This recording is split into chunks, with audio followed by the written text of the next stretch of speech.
بسم اللہ الرحمن الرحیم۔ تمام تعریفیں اللہ کے لیے، درود اور سلام محمد اور آل محمد کے لیے۔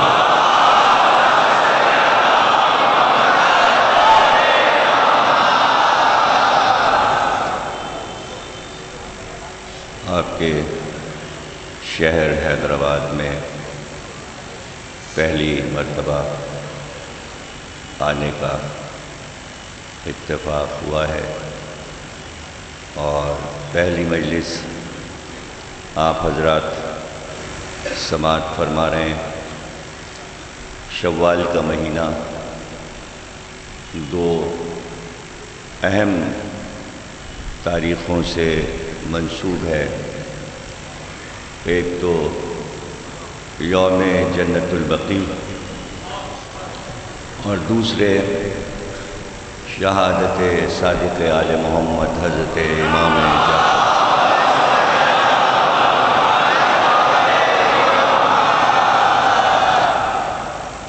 اس لحاظ سے گفتگو کرتے ہوئے کچھ باتیں عرض کریں گے۔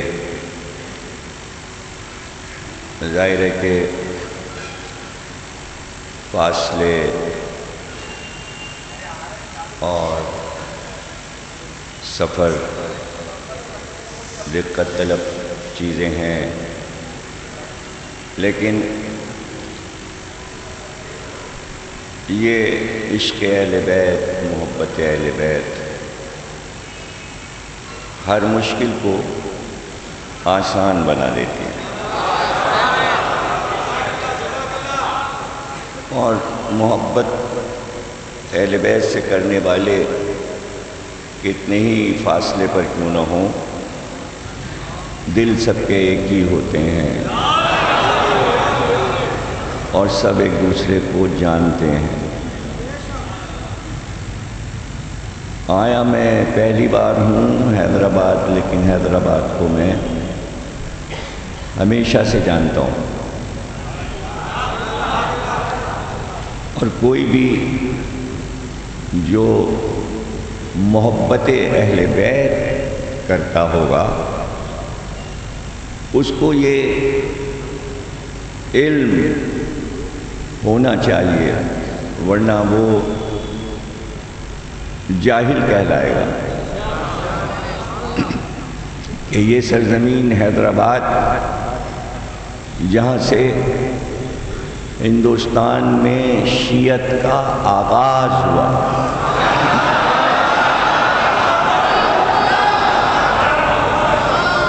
بس یوں سمجھ لیں کہ عزاداری کا آفتاب سرزمین، بلکہ سرزمین کیوں کہوں، عرش دکن سے طلوع ہوا۔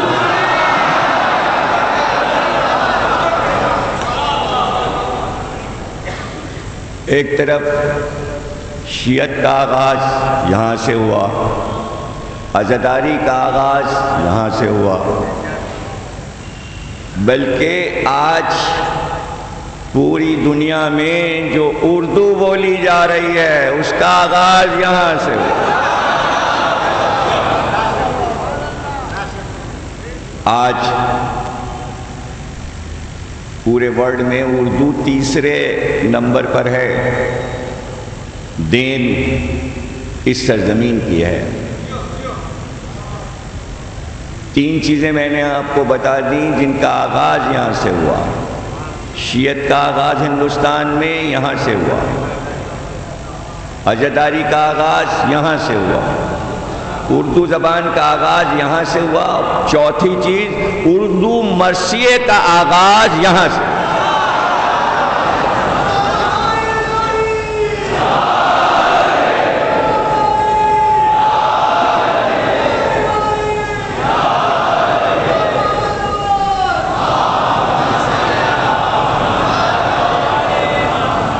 انہی چار موضوعات پر ہزاروں کتابیں لکھ دی گئیں اور لکھی جا رہی ہیں، ریسرچ ہو رہی ہے۔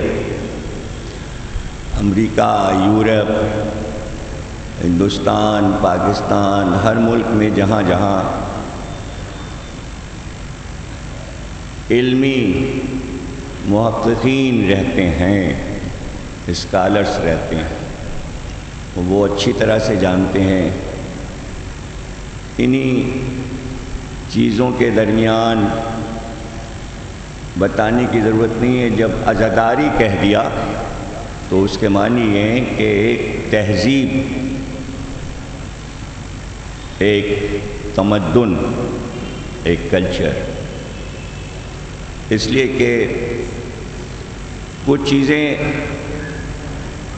دنیا کے انسان بناتے ہیں، کچھ دن وہ چلتی ہیں، ختم ہو جاتی ہیں، کچھ جلدی ختم ہو جاتی ہیں چیزیں، کچھ دیر میں ختم ہوتی ہیں، لیکن عزاداری یہ انسانوں کی بنائی ہوئی نہیں ہے۔ اگر ایسا ہوتا تو صدیوں میں اگر بند نہ ہوتی تو کمی ہو جاتی۔ کسی چیز کا ارتقاء یہ بتاتا ہے کہ یہ انسانوں کے ہاتھ میں نہیں ہے، اس کا انتظام کہیں اور سے ہوتا ہے، اس کا انتظام کہیں اور سے ہوتا ہے۔ اور یہ ایسے زمانے میں اور ایسے دور میں کچھ وعدے ہیں خالق کائنات اور وجہ خلقت کائنات کے درمیان میں، اور وہ وعدے ایسے ہیں کہ ہم محسوس کر سکتے ہیں، دیکھ سکتے ہیں، سمجھ سکتے ہیں۔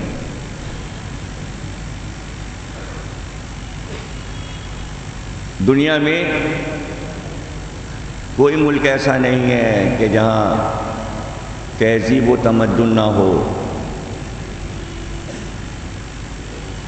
لیکن اگر ہم تلاش کرتے ہوئے چلیں، تحقیق کریں کہ اس کے پیچھے عوامل کیا ہیں، یہ تہذیب کیسے وجود میں آ گئی، تو ہمیں کوئی جواب نہیں ملے گا۔ بس زیادہ سے زیادہ یہی پتہ چلے گا کہ کچھ اچھے ذہن اکٹھا ہو گئے، کچھ تعلیم یافتہ لوگ ایک جگہ پر جمع ہو گئے تو ایک تہذیب، ایک کلچر، ایک زبان وجود میں آ گیا۔ لیکن جسے عزاداری کہتے ہیں، اس کے پیچھے ایک بہت بڑا مقصد، اور اس مقصد کا وجود وہ حیرت انگیز ہے۔ اگر سمیٹ کر اسے ہم ایک لفظ میں لانا چاہیں، صرف ایک لفظ میں، کہ اس کے پیچھے کیا چیز کام کر رہی تھی، تو وہ ایک لفظ ہے چھوٹا سا، محبت۔ محبت۔ اب اسی لفظ کو آپ پھیلا لیجئے، کس سے کس کی محبت، تو یہ تو پوری دنیا کا فیصلہ ہے کہ محبتوں کی قسمیں ہزاروں ہیں، لیکن کائنات میں سب سے بڑی عظیم محبت جس کو شکست نہیں دی جا سکتی، وہ ماں کی محبت ہے، اور اس محبت کا مقابلہ دنیا میں کوئی کر ہی نہیں سکتا۔ یہ عجیب پاکیزہ محبت ہے۔ تو عزاداری کے پیچھے بھی ایک ماں کی محبت ہے بیٹے سے۔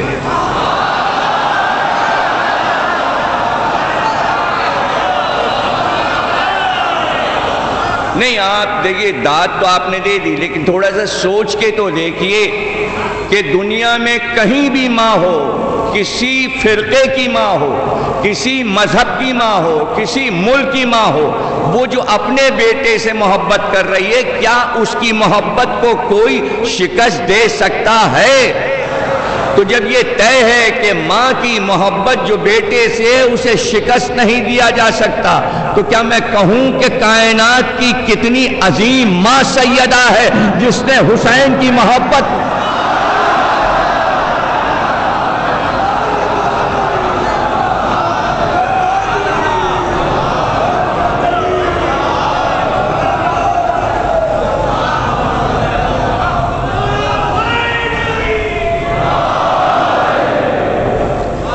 دیکھیے، آپ سب واقف ہیں، تفصیلات میں جانے کی ضرورت نہیں ہے۔ کوئی ایسا انسان نہیں ہوگا دنیا میں جو یہ نہ جانتا ہو کہ ماں کی محبت کیا ہوتی ہے، سب کو پتہ ہے۔ تو خود ہی فیصلہ کیجئے کہ اگر ایک ماں اپنے بیٹے کے لیے اللہ سے کچھ کہے، مالک کائنات سے کچھ کہے، تو کیا وہاں رد ہو جائے گا؟ اگر ایسا ہو رہا ہوتا تو دنیا کی ساری مائیں خودکشی کر چکی ہوتی ہے کہ ہماری تو سنتا ہی نہیں۔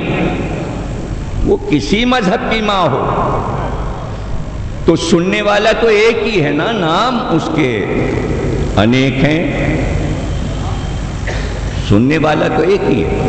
اسے بھگوان کہیے، ایشور کہیے، گاڈ کہیے، خدا کہیے فارسی میں، یا اللہ کہیے عربی میں، سننے والا تو ایک ہی ہے۔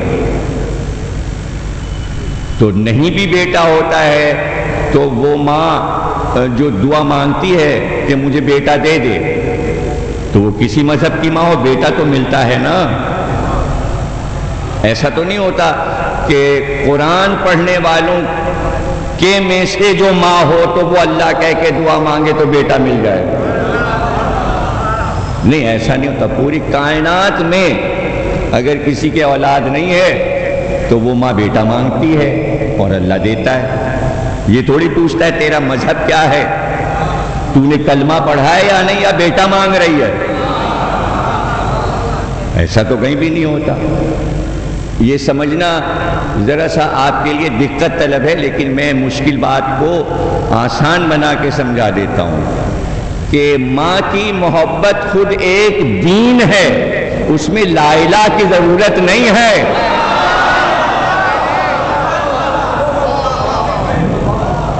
اچھا، آپ کے اپنے جو بیانات ہیں اسلامی، اس کی روح سے آپ کہتے ہیں ہر بچہ فطرت اسلام پہ پیدا ہوتا ہے، تو ابھی تو مذہب کا کوئی جھگڑا ہی نہیں ہے۔ ابھی تو بچے کی آمد میں اللہ صرف ماں کی محبت کو دیکھ رہا ہے۔ یا آپ نے کبھی ایسا کہیں سنا ہے کہ وہ جذبہ جو ماں کو عطا کیا جاتا ہے، جس کا نام ممتا ہے یا مامتا ہے، تو کیا وہ اللہ نے یہ جذبہ جو عطا کیا ہے وہ کلمے کی شرط پہ عطا کیا ہے، مسلمان ہونے پر کیا ہے؟ نہیں، یہ تو دے دیا، یہ تو ہر ماں کو جذبہ دے دیا نا۔ اور صرف انسان نہیں، جانوروں کو دے دیا، پرندوں کو دے دیا، حیوانات میں دے دیا، حشرات الارض میں دے دیا، ہر چیز میں عطا کر دیا۔ کوئی کائنات کی ایسی چیز نہیں ہے کہ جو ماں بن رہی ہو اور اس کے پاس ممتا نہ ہو۔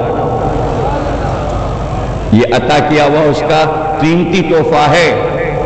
اب یہ تو باتیں بعد میں ہو جائیں گی کہ یہ والا تحفہ ماں کو اللہ نے بغیر شرط کیوں عطا کیا، یہ بہت اوپر کی بات ہے اور یہ بحث بہت دور نکل جائے گی، لیکن جذبہ سب کے پاس ہے۔ اسی جذبے کے تحت اللہ نے طے کیا کہ جو آسمانی ہدایت ہوگی، انبیاء ہوں یا اولیاء یا اوتاد، جس میں ماں کا ممتا نہیں ہوگا اسے نبوت نہیں ملے گی۔ ماں کی ممتا ماں سے متعلق ہے، لیکن نبوت کے لیے بھی ضروری ہے،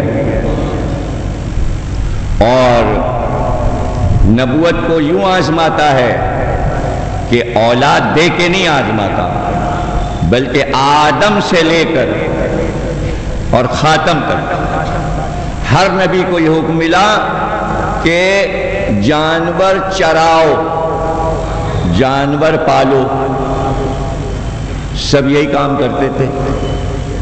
تو اسی میں اللہ آزماتا تھا کہ جانور نہ بولی سمجھتے ہیں اور نہ کسی انسان کا لہجہ سمجھتے ہیں، تو ایسا نہ ہو کہ جانوروں کی کسی حرکت پر ان کو غصہ آ جائے۔ بھئی یہ آزمایا جاتا تھا کہ غصہ تو نہیں ہو رہے ہیں، جانوروں سے پیار کر رہے ہیں یا نہیں۔ اور جب اللہ دیکھ لیتا تھا کہ جذبہ محبت کا دل میں ہے تو پھر کہتا تھا کہ ہم نے تمہیں نبوت عطا کی۔ 40 سال کی عمر میں ختمی مرتبہ کو نبوت اسی لیے ملی کہ گھر سے نکل کے غار حرا جب جاتے تھے تو جانوروں کو لے کے جاتے تھے اور ان کو چراتے تھے۔ آپ دیکھیں کتنے دن تک پیغمبر کو جانور پالنے پڑے اور اس کے بعد پھر کہیں جا کے نبوت کا اعلان ہوا اور بعثت کا سلسلہ شروع ہوا۔ اسی طرح حضرت موسیٰ کو یحییٰ، زکریا، دانیال، شعیب سب کو جانور پالنے پڑے۔ تو یہ جذبہ جو ہے یہ نبوت میں بھی آزمایا جاتا ہے، اور ماں کو اللہ آزماتا نہیں، نبوتوں کو آزماتا ہے کہ یہ جذبہ ہے کہ نہیں ہے۔ دنیا کی کسی ماں کو آزماتا نہیں اللہ بیٹا دے کے کہ آزما کے دیکھیں یہ بیٹا صحیح طریقے سے پال سکے گی کہ نہیں پال سکے گی، اس لیے کہ اس میں ودیت کر دیا ہے محبت کو۔ ماں میں یوں سمجھیے کمپیوٹر کی زبان میں فیڈ کر دیا ہے، اسے کوئی ہلا نہیں سکتا اس جذبے کو۔ اور وہ جذبہ ایسا ہے کہ بیٹا بڑا ہوتا چلا جائے اور اگر خدا نہ کرے کسی دوسری راہ پہ چلا جائے تو ماں اپنی محبت کا اظہار تو نہیں کرتی لیکن دل سے نکالتی نہیں۔ بیٹا اگر برا بھی ہوتا ہے تو محبت کو نکالتی نہیں، اظہار نفرت کرتی ہے، دل میں محبت رہتی ہے۔ عجیب جذبہ ہے، یہ عجیب جذبہ ہے ماں کی محبت کا۔ تو کیا میں کہوں کہ کچھ ماؤں نے اپنی محبت کو منوایا، کچھ ماؤں نے اپنی محبت کو منوایا ہے، تو ہر ماں کے پاس جذبہ محبت، لیکن کچھ ماؤں نے دنیا میں چاہا کہ میں جو اپنے بیٹے سے محبت کرتی ہوں یہ کائنات میں یادگار بن جائے، یا یوں سمجھ لیجئے کہ اللہ نے چاہا کہ کچھ ماؤں کی محبتوں کو یادگار بنا دے۔ تو اس میں حضرت موسیٰ کی والدہ بھی ہیں، اور اس میں اللہ فرشتے کو بیچ میں نہیں ڈالتا بلکہ ڈائریکٹ کہتا ہے میں نے مادر موسیٰ سے بات کی، اور وہ محبت کی وہ منزل تھی کہ جہاں ہم نے مادر موسیٰ سے کہا کہ بچے کو صندوق میں ڈال کے نیل ندی میں بہا دو، تو حکم تو اللہ کا تھا، اپنی محبت کو اللہ نے آزمائی، لیکن کہتا ہے کہ ان قریب جب یہ حکم گیا کہ موسیٰ کو دریا میں بہا دو تو ان قریب ایسا تھا کہ مادر موسیٰ کا کلیجہ پھٹ جاتا، لیکن ہم نے مادر موسیٰ کے دل کو سنبھال لیا۔ اب اس کے پیچھے کیا راز ہے کہ بیٹے کو جدا بھی کیا جا رہا ہے، پھر اللہ یہ بھی اعلان کر رہا ہے ہم نے ماں کے دل کو سمجھا لیا، سنبھال لیا کہ کلیجہ پھٹ نہ جائے۔ ہم نے تسلی دی، ہم نے کہا ہم جلدی تمہیں بیٹے سے ملا دیں گے، جلدی ملا دیں گے۔ کچھ ایسے ہی حضرت مریم کا قصہ بھی ہے۔ تو جہاں جہاں آپ دیکھیں گے آپ کو رامائن میں بھی نظر آئے گا کہ مشکل منزل تھی جب رام جی جا رہے تھے بنواس کے لیے، تو وہ رخصت جو ماں سے ہے بیٹے کی وہ حیران کن ہے، اس لیے کہ ماں کو معلوم ہے کہ باپ جو بھیج رہا ہے بیٹے کو تو اصولوں پہ بھیج رہا ہے۔ تو ماں نے یہ نہیں کہا راجہ دشرت سے جا کے کہ آپ کا اختیار ہے بیٹے کو روک لیجئے، اس لیے کہ ماں، ہر ماں یہ جانتی ہے جو عظیم ماں ہے کہ کس کی مرضی سے ہو رہا۔ ہاجرہ نے ابراہیم سے یہ بحث نہیں کی ہے کہ وہاں آپ جو ہمیں مکے میں لے جا کے بسا دیں گے، نہ پانی ہے، نہ انسان ہے، نہ مکان ہے، اور یہ بیٹا کیسے زندہ رہے گا۔ تو ہاجرہ نے کوئی شکوہ نہیں کیا حضرت ابراہیم سے، اس لیے کہ پتہ ہے مرضی کس کی ہے۔ تو دنیا کی ہر ماں جو مقصد کائنات جانتی ہے وہ اپنے رب سے شکوہ نہیں کرتی کہ میرے اور بیٹے کی محبت کے درمیان میں کیا گزر رہی ہے۔ بس اسی منزل پہ آپ کو لانا تھا کہ زہرا نے یہ اقرار کر لیا کہ مجھے تیری وجہ سے اپنے بیٹے کی قربانی منظور ہے، لیکن میں یہ چاہتی ہوں میری محبت کا جذبہ دب نہ جائے۔ یہ بتا دے میرے حسین کو روئے گا کون؟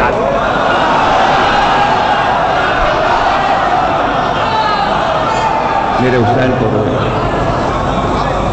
تو اگر ماں نے اتنی بڑی قربانی دی ہے تو جواب کتنا بڑا آئے گا۔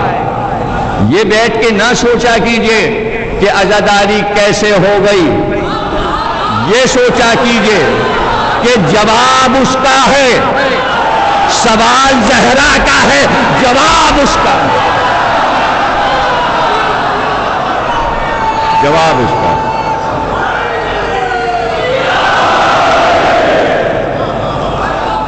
تو میرے بھائی جب آپ یہ کہتے ہیں، علماء کرام یہاں تشریف فرما ہیں، مجھ سے بہتر جانتے ہیں، جب آپ آیت تطہیر کا ذکر کرتے ہیں، جب آپ قرآن کا ذکر کرتے ہیں، جب آپ وحی کا ذکر کرتے ہیں تو یہ جملہ کہتے ہیں امر الہی، تو اس میں بحث ہے ہر تفسیر قرآن میں، فقہ میں، اس میں کہ امر الہی چھوٹا سا نہیں ہے، اس کا ارادہ چھوٹا سا نہیں ہے، اس نے ارادہ کیا کہ کائنات بناؤں گا، اس نے ارادہ کیا عزاداری ہوگی۔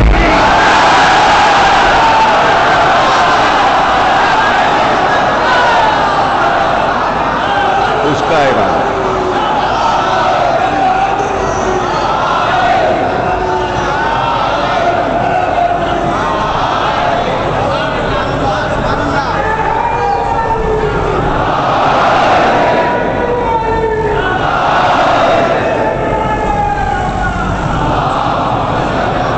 اس کا ارادہ ہے۔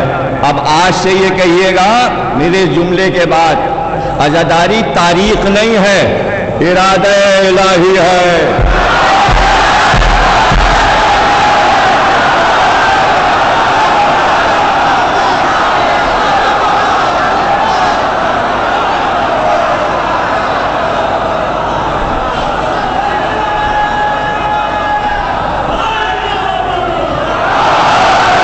یہ جملہ سن لیجیے، دوسرا جملہ آ گیا ہے، اس جملے کے پیچھے دوسرا جملہ آ گیا، عرض کر دوں تو آگے بڑھوں۔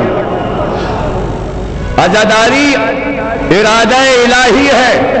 علی نے نہج البلاغہ میں کہا میں نے اپنے رب کو پہچانا، اپنے ارادوں کے ٹوٹنے سے انسان کے ارادے ٹوٹتے ہیں، اللہ کا ارادہ نہیں۔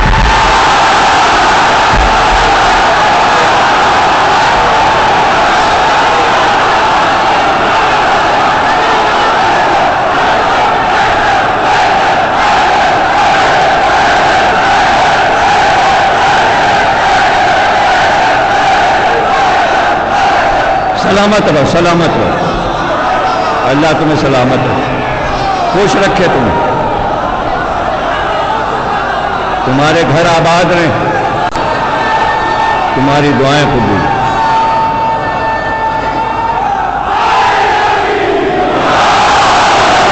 ہے کوئی جو اس کے ارادے کو توڑ کے دکھائے؟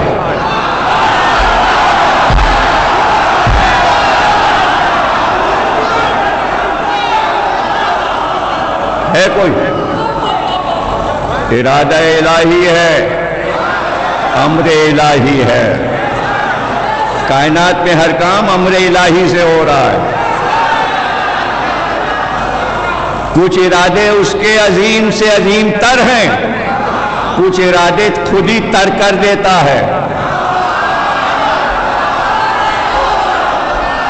کچھ ارادوں میں اعلان کرتا ہے یہ ترک نہیں ہوگا، پہلے کہا ابراہیم سے بیٹا ذبح ہو جائے، ارادہ آدھا رہ گیا، محمد سے کہا بیٹا چاہیے،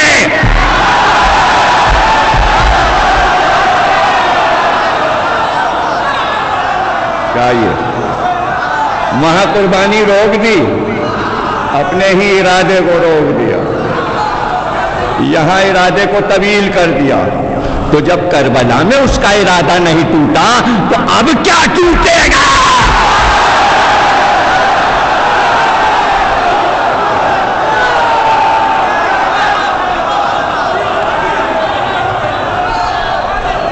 اب کیسے ٹوٹے گا؟ ہاں بس یہ ہے کہ انصاف پسند اہل علم اور ادب سے تعلق رکھنے والوں سے اکثر میں چھوٹے چھوٹے اور ادبی قسم کے سوال کر لیتا ہوں۔ کہتے ہیں کہ 1,24,000 پیغمبر آئے، ان کا حال پڑھا جاتا ہے، اللہ نے کہا کچھ کے نام ہم نے تمہیں بتا دیے اور بہتوں کے نام نہیں بتائے۔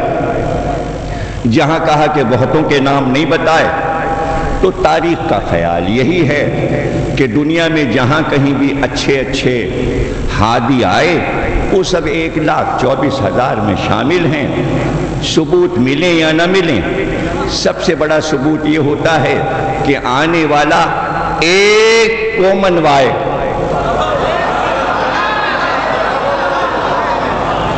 ایک کو منوائے، اور اس کے بعد کچھ اصول ہیں جس میں سب سے بڑی چیز سچائی ہے، کبھی اس نے جھوٹ نہ بولا ہو۔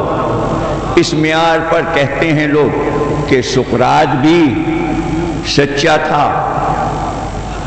اور اسی بیس پہ کہتے ہیں کنفیوشس بھی سچا تھا، اور ایسے بھی لوگوں کا ذکر اللہ نے کیا ہے کہ جو نبی نہیں تھے، جیسے حکیم لقمان کا ذکر ہے، اسی طرح ذوالکفل کا ذکر ہے، بہت سے ایسے ہستیوں کا ذکر ہے۔ لوگ کہتے ہیں کہ قرآن میں جو نام ہیں وہ ہندوستان میں آ کے کچھ اور نام ہیں، ناموں کا فرق ہو جاتا ہے۔ اس لیے ہم یہ بھی مانتے ہیں کہ رام جی بھی ایک سچے ہادی تھے، اور اس لیے ہم مانتے ہیں کہ کرشن جی بھی ایک سچے ہادی تھے، اس لیے ہم یہ مانتے ہیں کہ مہاتما بدھ بھی ایک سچے ہادی تھے، اور ہم مہاویر جی کو بھی ایک سچا ہادی مانتے ہیں، اس لیے کہ ان لوگوں نے اپنے ماننے والوں کو سچائی کے راستے پر چلنے کا حکم دیا اور اچھی باتیں بتائیں۔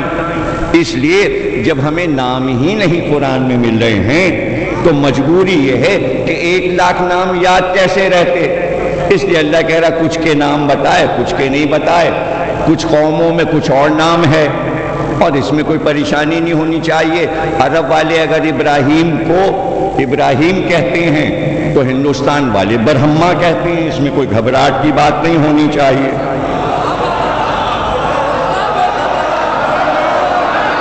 اگر عرب والے علی کو علی کہتے ہیں تو ہندوستان والے مہاب علی کہتے ہیں، اس میں کیا پریشانی؟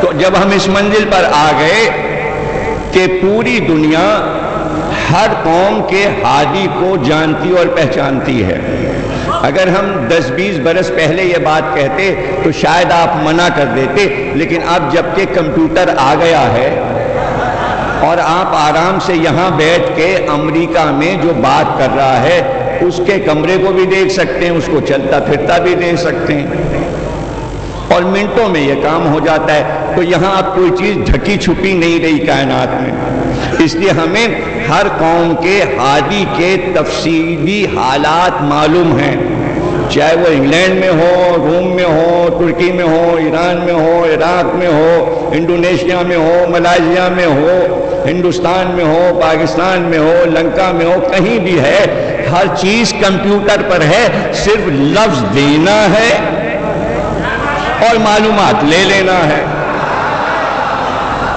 اب تو اتنا آسان ہو گیا، تو جب اتنا آسان ہو گیا ہے تو میں سب کو جو سن رہا ہے، جو کمپیوٹر پہ بیٹھتا ہے، اس کو میں یہ دعوت فکر دے رہا ہوں، دنیا کے ہر انسان کو یہ دعوت فکر دے رہا ہوں کہ ہزاروں مذہب دنیا میں ہیں، لیکن مجھے یہ بتائیے کیا ایک مذہب کو دنیا کے 5-10 مذہب قبول کر کے اس کی یاد مناتے ہیں؟ کیا حضرت موسیٰ کا واقعہ نہیں ہوا؟ کیا حضرت عیسیٰ کا واقعہ نہیں ہوا؟ تو ساری دنیا کرسمس کیوں نہیں منا رہی ہے؟ کیوں نہیں منا رہی ہے؟ یہ واحد ایک واقعہ کربلا ہے جس قوم تک پہنچا ہے۔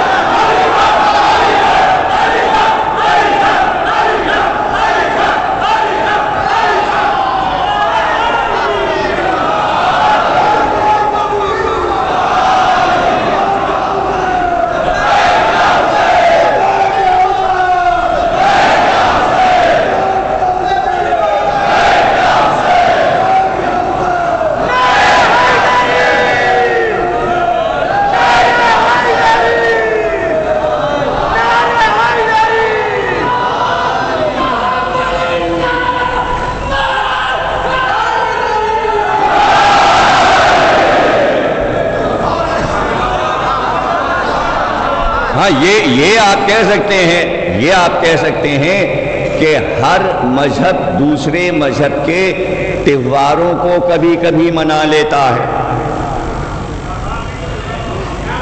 تہواروں کو منا لیتا ہے، لیکن مسئلہ سارا یہ ہوتا ہے کہ اس کو پائیدار کیسے بنایا جائے۔ بھئی صدیوں سے ہندوستان میں رہنے کے بعد دیوالی میں بھی حصہ لے لیا گیا، دشہرے میں بھی اور ہولی میں بھی۔ قلی قطب شاہ بھی ہولی کھیلتے تھے اور لکھنؤ میں آصف الدولہ بادشاہ بھی ہولی کھیلتے تھے۔ کہاں اسے ہولی گیا؟ نام اس کا نوروز ہے۔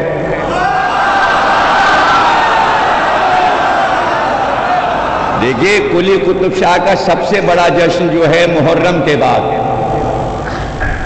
جو رسم وہ کر رہا ہے، رسموں میں سب سے بڑی رسم تو اس کی محرم ہے۔ اس کے بعد جو بڑا جشن ہے وہ نوروز ہے۔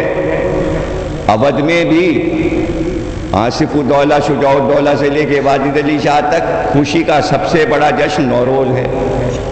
چلیے یہ تو آپ کہہ دیجئے کہ بھائی یہ دونوں سلطنتیں مولائی تھیں، تو اکبر بادشاہ کیوں نوروز مناتا تھا؟ ہمایوں نے کیوں منایا؟ شاہجہاں نے کیوں منایا؟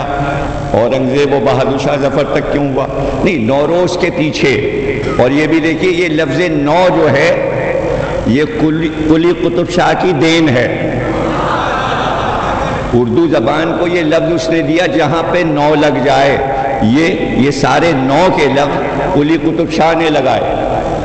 نو بہار،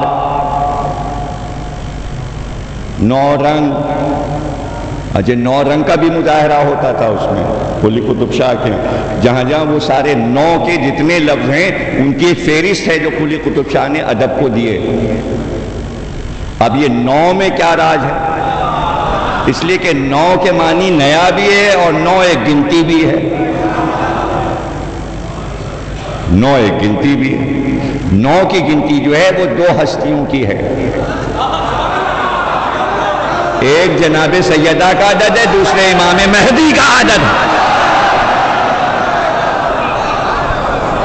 تو قلی قطب شاہ کے سوانح نگاروں نے لکھا ہے اس لفظ کے پیچھے اس کی عقیدت تھی امام زمانہ سے۔ تو اب یہ تو کہیں کی کہیں گفتگو نکل جائے گی، بتانا صرف یہ ہے کہ آپ کسی ملک کے ماحول میں رہ کر، انگلینڈ میں اگر عرصے سے ہیں تو اگر آپ کے دوست عیسائی ہیں تو آپ کرسمس کے دن کسی چرچ میں چلے جائیں گے، لیکن ایک جو جذبہ ہے کسی یادگار کو قبول کرنے کا، اس کے پیچھے ایک راز ہے جو میں شروع میں بتا چکا، محبت اور ماں کی محبت، اور ماں کا کوئی مذہب طے نہیں ہے۔ میں کہہ چکا مامتا خود ایک مذہب ہے۔ تو جہاں جہاں واقعہ کربلا پہنچا، ہر ماں کو یہ پتا چلا کہ اس کے پیچھے ایک ماں تھی جس نے اپنے بیٹے کی قربانی دی ہے۔ تو ماں نے طے کیا کہ ہم اپنے بچے کو اس سے منسوب کر دیں، اس لیے کہ اس کے اوپر کوئی مذہب کا نام نہیں لکھا، اس لیے وہ ہندو مائیں بھی بچوں کو سلجھنا کے آگے۔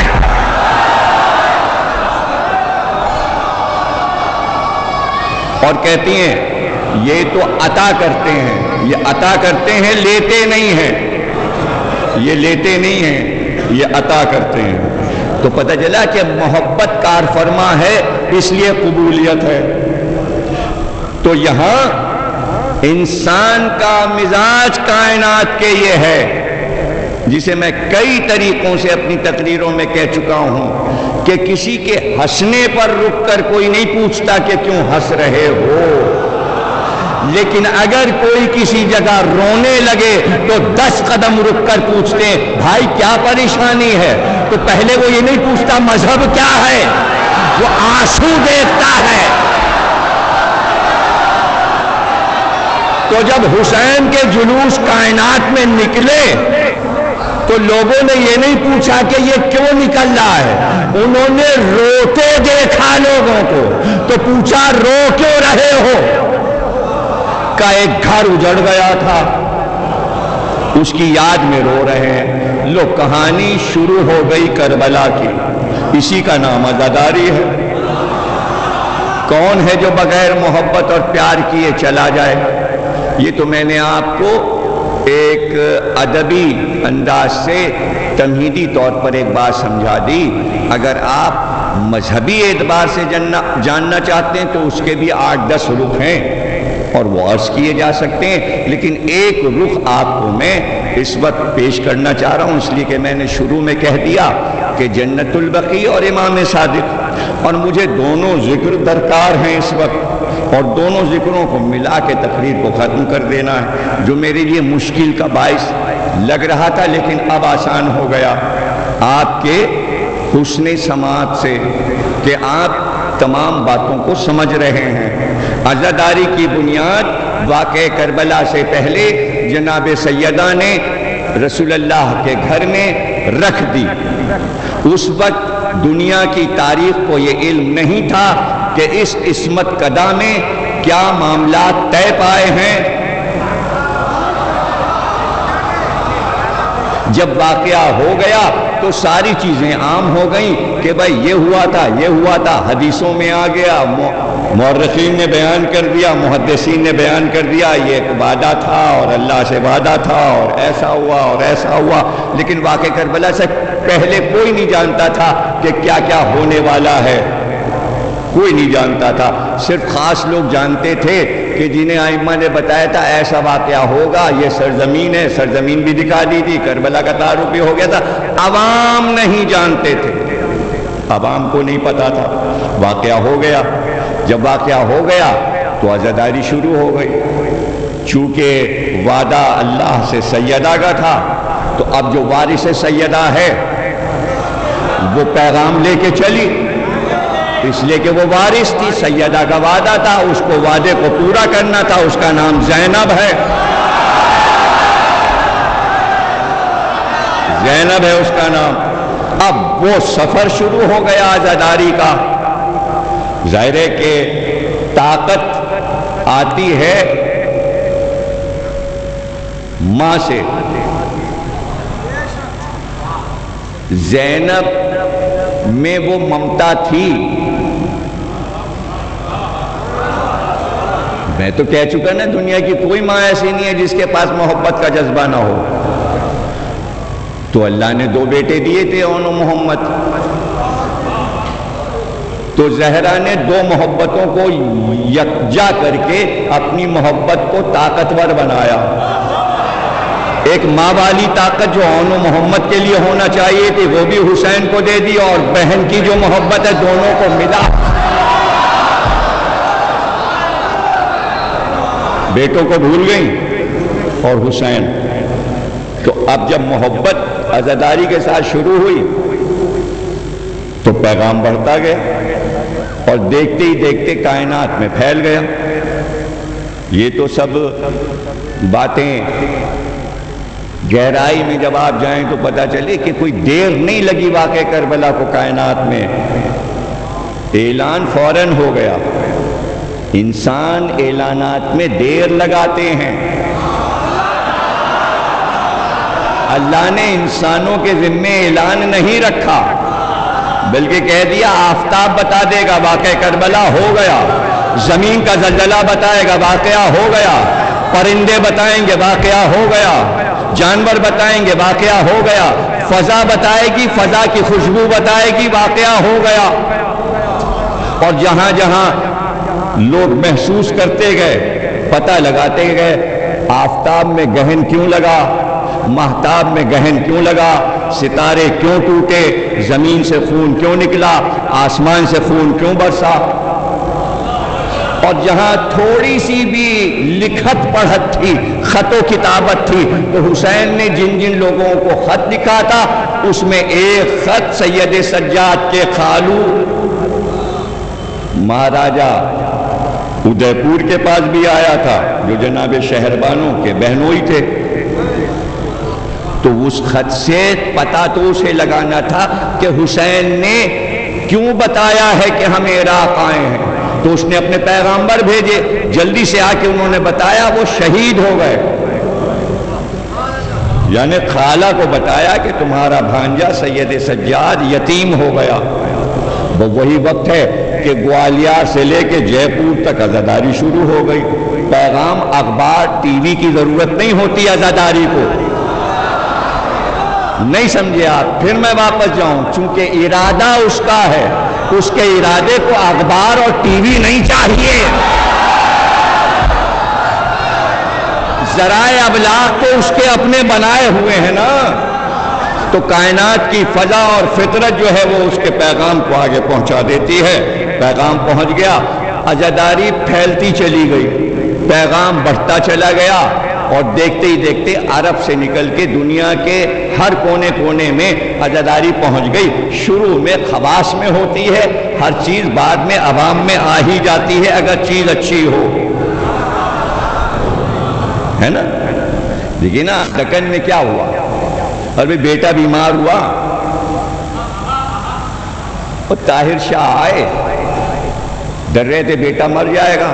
یہیں سے تو یہاں عزاداری اور شیعت شروع ہوئی، لیکن بیٹا تو زندہ ہو گیا، بیٹا تو اٹھ گیا. بیٹے نے بتایا ہم نے کسے دیکھا. تو ایک بزرگ نے بادشاہ کو بتا دیا، تو وہ خاص میں تھا. عوام کو تو بعد میں چلا کہ معجزہ کیا ہوا، اور دیکھتے ہی دیکھتے آپ کے سامنے سب کچھ. اتنے امام بڑے کہ تھک جائیے یہاں دیکھتے دیکھتے زیارت کرتے کرتے. تو اس وقت جب طاہر شاہ آئے تھے بیٹے کو ٹھیک کرنے تو ایک بھی امام باڑہ نہیں تھا. آج کیا عالم ہے اس سرزمین پر، اور ساری ریاستوں میں گولکنڈہ بھی، جاپور بھی، در حیدرآباد، تمام آس پاس چلے جائیے. اس وقت کچھ نہیں تھا، آج سب کچھ ہے. اس طرح ارادہ الہی کائنات میں پھیل جاتا ہے اور پھیل گیا. آپ دیکھ رہے ہیں تو خواص میں ہوتا ہے، تو خواص سے نکل کر عوام میں آتا ہے. تو پہلے پیغام خواص تک پہنچا، لیکن ایسا بھی نہیں کہ عوام میں نہ پہنچ رہا ہو، اس لیے کہ عوام کے ذرائع دوسرے تھے. عوام کے ذرائع یہ تھے کہ کربلا میں جو اونٹ والے آئے تھے، گھوڑے والے آئے تھے، نوکر آئے تھے، چاکر آئے تھے، جو گھوڑوں کی نالیں صحیح کرتے تھے، جو خیمے لگاتے تھے، جو میخیں ٹھونکتے تھے، جو مزدور تھے، وہ بھی تو واقعہ کربلا سے واپس گئے نا. تو انہوں نے اپنی آنکھ سے جو دیکھا تھا اپنے اپنے گاؤں دیہاتوں میں بیان کیا. وہاں بھی پتہ چل گیا کہ غم کیا ہے اور کیا ہوا کربلا میں. تو عوام اور خواص میں عزاداری ساتھ چلی، اور اب جب چلی تو پھیل گئی. اب یہ بات کس کو معلوم ہے کہ کہاں کہاں پھیل گئی؟ اس لیے کہ ایک گاؤں والے کو دوسرے گاؤں کا پتہ نہیں، ذرائع ابلاغ نہیں ہے. ایک شہر والے کو دوسرے شہر کا پتہ نہیں، ایک ملک والے کو دوسرے ملک کا پتہ نہیں. لیکن ارادہ الہی میں تو ہے نا. تو جو امر الہی کا مالک ہوگا. مالک کو عربی میں کیا کہتے ہیں؟ امر کا مالک کیا کہلاتا ہے؟ صاحب امر. تو اب صاحب امر کو پتا ہے کہ یہ کہاں کہاں پھیل گیا اور کہاں کہاں ہے. تو اب اس کی ذمہ داری ہے کہ وہ اس کے بارے میں سوچے کہ ہم اسے محفوظ کیسے رکھیں گے. یہ ساری ذمہ داری ارادہ الہی سے ایک امام پر آئی. بھئی تقریر سن رہے ہیں نا، موضوع پہ میں اب آیا ہوں، کیا کروں، تمیز ہو چکی، اب تقریر شروع ہونے جا رہی. آپ کی مرضی ہے، سنیے اور نہ سنیے. سننا ہے؟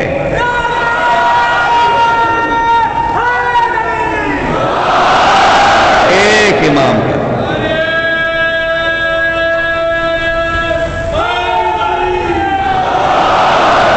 ایک امام پہ ساری ذمہ داری آئی. وہ وجہ بھی بتا دوں گا کہ ایک امام پہ کیوں آئی. وہ امام جن پہ سب سے بڑی ذمہ داری آئی ان کا نام ہے امام جعفر صادق صلوات اللہ علیہ.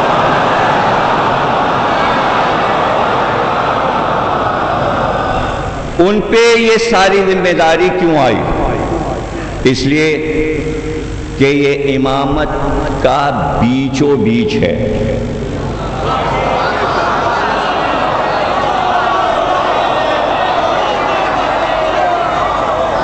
اب یہ میں نہیں کہہ رہا اور نہ یہ میری ریسرچ ہے. یہ آپ کے علم میں ہوگا کہ ایک کتاب امام صادق پہ یورپ میں لکھی گئی جس میں 33 دانشوروں نے، جس میں کوئی بھی مسلمان نہیں ہے، 33 دانشوروں نے ایک ایک مقالہ امام پہ لکھا. اور وہ کتاب جرمنی میں لکھی گئی اور کانفرنس میں پورے یورپ اور امریکہ کی ہر یونیورسٹی سے ایک ایک پروفیسر بلایا گیا اور سبجیکٹ دے دیا گیا کہ آپ امام کا بچپن لکھیے، آپ امام کی جوانی لکھیے، آپ امام کے علوم پہ لکھیے، آپ اس پہ لکھیے، آپ اس پہ لکھیے، آپ اس پہ لکھیے. اور جب وہ مقالے کانفرنس میں پڑھے گئے تو انہیں کتابی شکل میں چھاپا گیا، فرینچ میں بھی، جرمن میں بھی، انگریزی میں بھی، پھر ایران میں اس کا فارسی ترجمہ ہوا، پھر آپ کے یہاں کلکتے میں اردو ترجمہ ہوا اور ہمارے یہاں پاکستان میں لاہور میں بھی اس کا اردو ترجمہ ہوا. اس کا نام ایران والوں نے کتاب کا نام رکھا مغز جہان شیعہ، شیعت کی دنیا کا سب سے بڑا دماغ. لاہور میں جو ترجمہ ہوا انہوں نے ترجمے میں اس کا نام رکھا سپرمین ان اسلام. اور کلکتے میں یہاں جو انڈیا میں ہوا اس میں ہے سائنسی انکشافات امام صادق کے بارے میں. اس میں سے ایک چھوٹا سا ٹکڑا میں آپ کو سنا رہا ہوں. ایک اسکالر کہتا ہے کہ امام صادق پر یہ ذمہ داری تھی کہ چونکہ امامت کا آدھا دور گزر چکا تھا جو ماضی تھا، علی سے 5ویں امام تک اور 6 سے مہدی تک ایک دور گزرنا تھا، لیکن مہدی کے بعد اس دور کو قیامت تک جانا تھا. تو امام نے مڑ کر پہلے پیچھے کا دور دیکھا کہ وہاں سے یہاں تک کیا ہو چکا، پھر امام نے آگے دیکھا کہ مہدی تک کیا کرنا ہے اور اس کے بعد تک کیا کرنا ہے. ماشاءاللہ ماشاءاللہ، آپ نے اس کے جملے کی قدر کی جو کہ مسلمان دانشور نہیں ہے. آپ نے اس کے جملے کی قدر کی. وہ کہتا ہے کہ دونوں کاندھوں پر ان کی ذمہ داری تھی اور سب سے اہم بات ان کے پیش نظر تھی. دیکھیں ہم تو اس کو یوں کہیں گے بھائی امامت تو معجزہ ہے، اللہ کی طرف سے ہے، اس میں سوچنا کیا اور فکر کیا کرنا، سب تو ارادہ الہی ہے، وہ تو ہم کہہ ہی چکے. وہ اسکالر دنیاوی نقطۂ نظر سے جیسے ایک دنیا کا انسان کوئی بڑا امر کرنے والا ہوتا ہے تو اس کے ارادوں کو ظاہر کرتا ہے، اس لیے کہ اس کو تو لکھنا ہے، وہ روحانی چیز نہیں مان رہا، وہ تو آپ مانتے ہیں، اس لیے گھبرا نہ جائیے گا۔ وہ کہتا ہے امام صادق نے پیچھے مڑ کر دیکھا کہ ہمارا ماضی کیا ہے، تو امام نے مڑ کر دیکھا کہ ماضی میں واقعہ کربلا ہے اور ہم یہاں تک واقعہ کربلا کو لے آئے ہیں اور اب اسی واقعے کو آگے جانا ہے اور امامت ایک جگہ پہ رک جائے گی، اس کے بعد کیا ہوگا؟ اب وہ کہہ رہا ہے کہ امام یہ سوچ رہے ہیں کہ جب تک ہم ہیں تو مجمع ہے، امام سے ملنے آتے ہیں، امام کی باتیں سننے آتے ہیں، ہم آگے چلتے ہیں، یہ پیچھے چلتے ہیں، امام کے معنی آگے چلنے والا، جس کے پیچھے مجمع چلتا ہو اسے امام کہتے ہیں۔ امام نے کہا مہدی جب پردے میں چلا جائے گا تو یہ مجمع کہاں جائے گا؟ 12ویں کے بعد امام ڈھونڈے گا، امام ہوگا نہیں، تو یہ مجمع بکھر جائے گا، تو عزاداری کا کیا ہوگا؟ غم حسین کا کیا ہوگا؟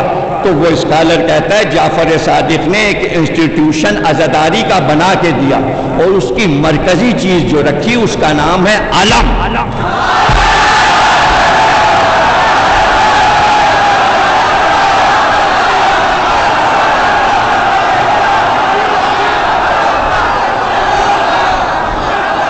علم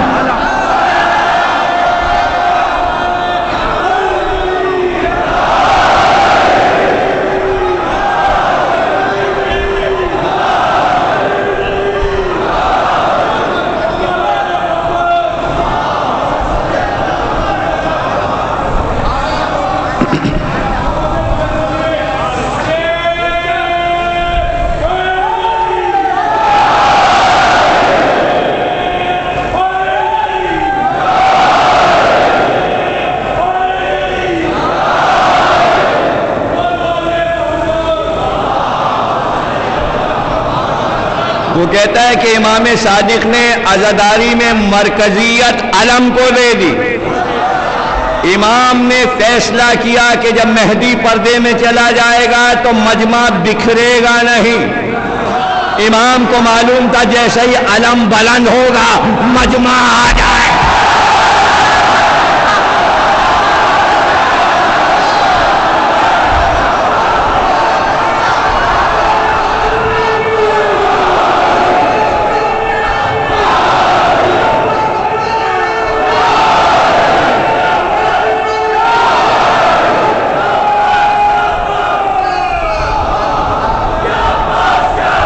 بھائی دنیا کی ہر قوم کوئی نہ کوئی چیز کی یادگار منا رہی ہے، ہم علم کی یادگار منا رہے ہیں اس یقین کے ذات کہ محشر میں سب کچھ ہو یا نہ ہو علم ضرور ہو۔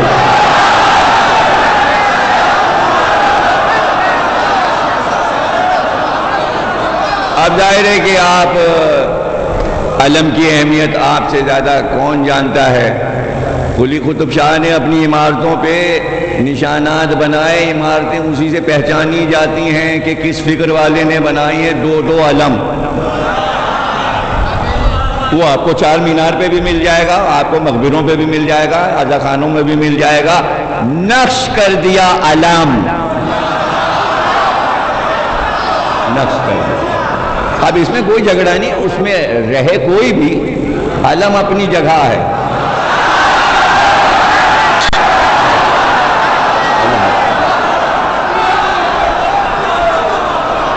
تو یہ ہے کیا؟ یہ علم کیا ہے؟ عین لام میم علم۔ اب مجھے تو نہیں، اب نئے بچے ہیں، پرانے جو حضرات ہوں گے تو لکھنؤ کے بہت بڑے علامہ نادرۃ الزمن خطیب اعظم ابن حسن النہروی صاحب قبلہ یہاں بھی آتے تھے پڑھنے۔ اب ظاہر ہے بچوں کو تو نہیں پتا ہوگا، وہ تو بعد میں پیدا ہوئے، لیکن کچھ بزرگوں نے انہیں سنا ہوگا۔ جب خیبر پڑھتے تھے تو اس میں یہ جملہ وہ ضرور کہتے تھے قبلہ مرحوم کہ بھائی رسول اللہ نے علی کو علم دیا، تو کہتے تھے کہ جو چاہ رہے تھے ہمیں علم ملے تو علم دونوں کو ملا، ایک کو عین سے ملا، ایک کو الف سے ملا۔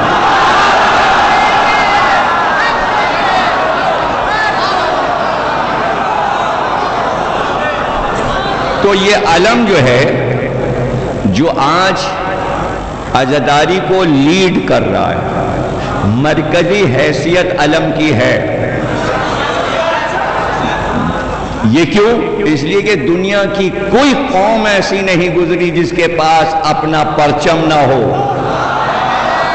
تو پرچم سے سب واقف ہیں، اس لیے کہ اس کے نام بہت ہیں، اس کے فضائل بہت ہیں، اس کے لیے اصول بڑے بنے ہوئے ہیں، کوئی کسی کے پرچم کی توہین نہیں کر سکتا، اس کے لیے قانون بنے ہوئے ہیں، اس قانون میں اس کا لہرانا بھی اصول ہے، اس کا رنگ بھی قانون ہے، جب یہ لہرایا جاتا ہے تو ترانہ ضروری ہے، جب ترانہ ہوتا ہے تو ادب سے کھڑے ہوتے ہیں۔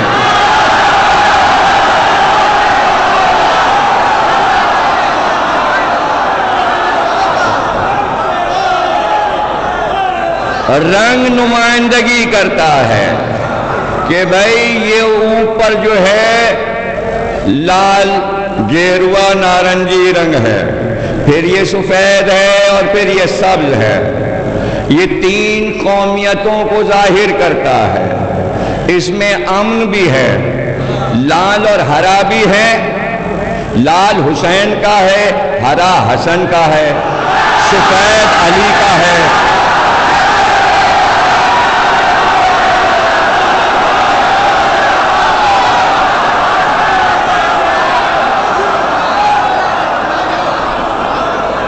لال رنگ حسین کا ہے، سبز امام حسن کا ہے، سفید حضرت علی کا رنگ ہے، اور بیچ میں چرخہ ہے، چرخہ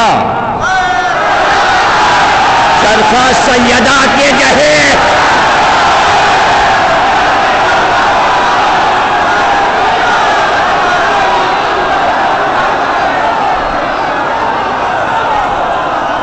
اور جب لہراتا ہے 15 اگست کو یا 26 جنوری کو،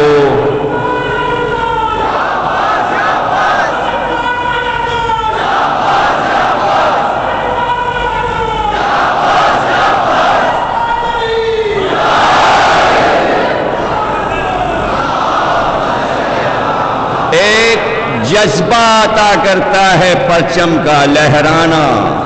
جب پرچم لہراتا ہے تو ساری قومیں مل کر ایک آواز میں کہتی ہیں جن گن من ادھینایک جے ہے، بھارت بھاگیہ وداتا، پنجاب سندھ گجرات مراٹھا دراوڑ اتکل ونگا، وندھ ہماچل یمنا گنگا اتچل جل ترنگا، تب شبھ نامے جاگے تب شبھ آشیش مانگے، گائے تب جے گاتھا، جیا ہے جیا ہے جیا ہے، جے جے جے جے جے جے۔ یہ جے کیا ہے؟ یہ امر الہی کا اعلان ہے۔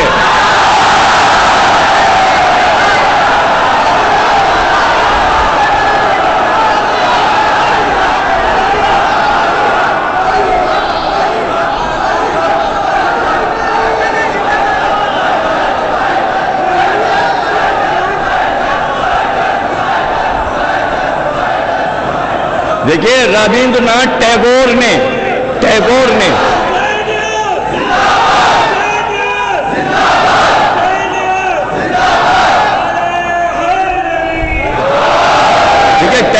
یہ ترانہ جو لکھا تو بتایا کہ ساری قوموں کو ایک پرچم کے نیچے جمع ہو جانا چاہیے، پرچم مضبوط ہو،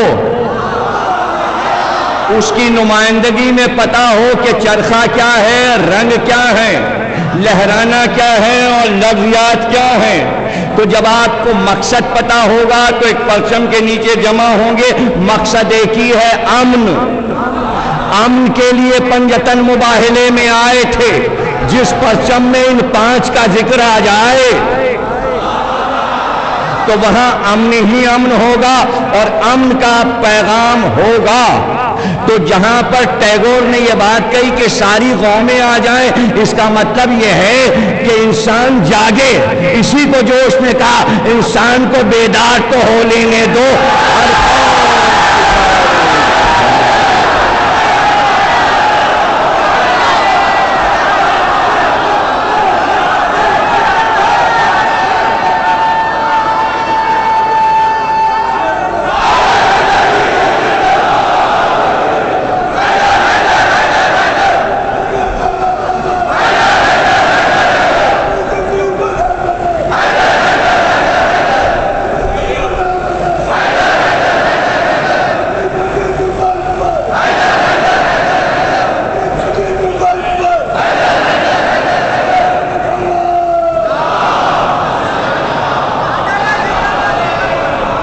علم علم، ہاں اصول اور قانون ہیں، انہی قانونوں میں یہ ہے کہ ایک قوم جب آتی ہے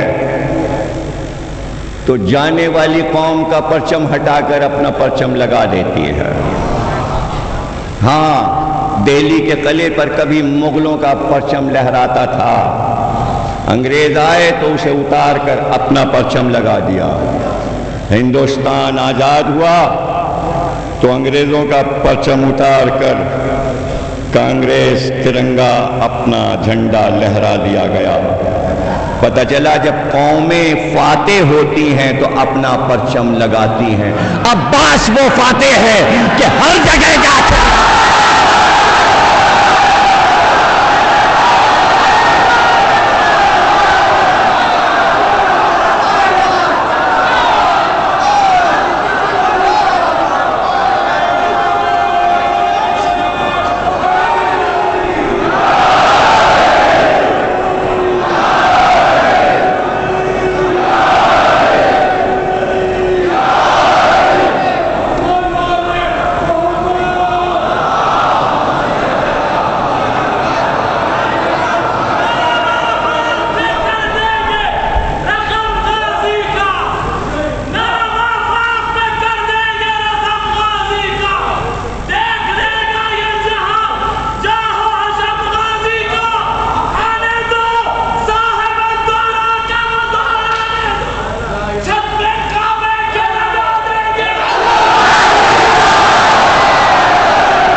سقیفہ کے بعد علی سے کسی نے آ کے پوچھا تھا رسول اللہ نے اپنے بعد کیا چھوڑا؟ علی نے فرمایا دو چیزیں چھوڑی، ایک کتاب اور ایک علم قائم۔ پوچھنے والے نے پوچھا کہ کتاب تو قرآن ہے، علم قائم کیا ہے؟ علی نے کہا وہ میں ہوں علم قائم، میں ہوں علم قائم۔ دیکھیے تقریر اگر سلسلے رہیں گے تو عرض کر دیں گے کہ جب آپ کہتے ہیں کہ رسول امی تھے تو امی کے معنی وہ نہیں ہیں جو کہے جا رہے ہیں، اس لیے کہ ہمیں یہ دیکھنا پڑے گا کہ امی کا لفظ بنا کس لفظ سے ہے۔ امی کا لفظ بنا ہے ام سے، اور ام کے عربی میں 134 معنی ہیں، تو آپ ایک ہی معنی امی کے کیوں لے رہے ہیں؟ ان لفظوں میں سے اگر سب میں پڑھوں تو اشرے ہو جائیں، اور ان کی شرح کروں کہ ام کے کیا کیا معنی ہیں۔ جیسے کہتے ہیں ام الکتاب، جیسے ام القرآن، تو وہاں معنی بدلتے جائیں گے۔ ام الکتاب کے معنی، ام القرآن کے معنی۔ اسی طرح کنیتوں میں جب نام کے ساتھ یہ لفظ آئے گا تو معنی بدلتے جائیں گے۔ آپ کو پتہ ہے، آپ بولتے ہیں زداری میں یہ لفظ موجود ہیں، تو اسی ام کے یہ معنی بھی لکھیں کہ جہاں پر دو دریا آپس میں مل جائیں اسے ام کہتے ہیں۔ تو مرج البحرین یلتقیان فبأی آلاء ربکما تکذبان، ہم دو دریاؤں کو ملاتے ہیں تو دو دریا ام پر ملتے ہیں، یعنی زہرا کے دو بیٹے حسن اور حسین۔ تو اب ام کے معنی پھر بدل گئے۔ ام کے معنی یہ لکھیں کہ فوج میں جو الگ الگ رجمنٹ ہوتی ہیں ان کے چھوٹے چھوٹے پرچم ہوتے ہیں، اس رسالے کا پرچم، اس رسالے کا پرچم، اس ٹکڑے کا پرچم، لیکن پورے لشکر کا جو مرکزی علم ہوتا ہے اسے عربی میں کہتے ہیں ام۔ تو اب دیکھنا پڑے گا کہ نبوت کا مرکزی علم کس کو ملا؟ مرکزی علم رسول اللہ کو ملا، یعنی مرکزی نبی کے پاس ہے۔ جو اٹھاتا ہے اسے امی کہتے ہیں۔ سوال یہ ہے کہ رسول اللہ نے کسی لڑائی میں پرچم نہیں اٹھایا، علم ہمیشہ حمزہ نے اٹھایا یا جعفر نے یا علی نے، تو رسول اللہ کو سے امی کیوں کہا گیا؟ تو یہ دیکھنا پڑے گا کہ کون سا علم رسول اٹھاتے ہیں۔ تو علی نے کہا میں علم قائم۔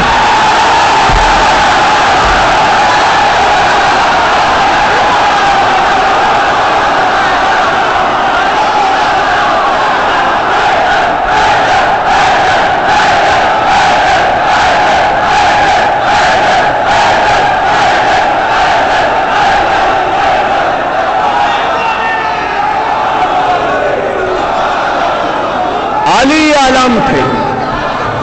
بھائی میں اپنی طرف سے نہیں پڑھ رہا ہوں،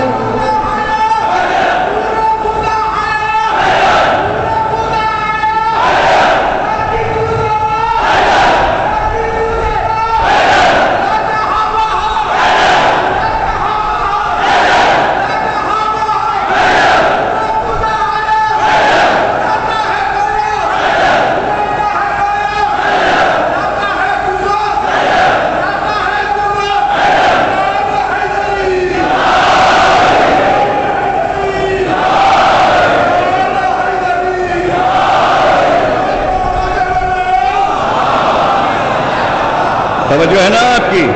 میں اپنی طرف سے نہیں کہہ رہا ہوں۔ جناب زید شہید چوتھے امام سید زجاج کے نامور بیٹے نے ایک دن اپنے باپ سے پوچھا، بابا یہ تو بتائیے کہ غدیر خم میں ہمارے دادا رسول خدا نے ہمارے جد علی مرتضیٰ کو ہاتھوں پہ بلند کر کے یہ کیوں کہا من کنت مولا ہو فہذا علی مولا؟ جہاں پر بیٹھے تھے اشارہ کر کے کہتے من کنت مولا، یہ علی کو بلند کیوں کیا؟ تو چوتھے امام نے کہا بیٹے رسول اللہ نے غدیر کے دن علی کو علم بنایا تھا۔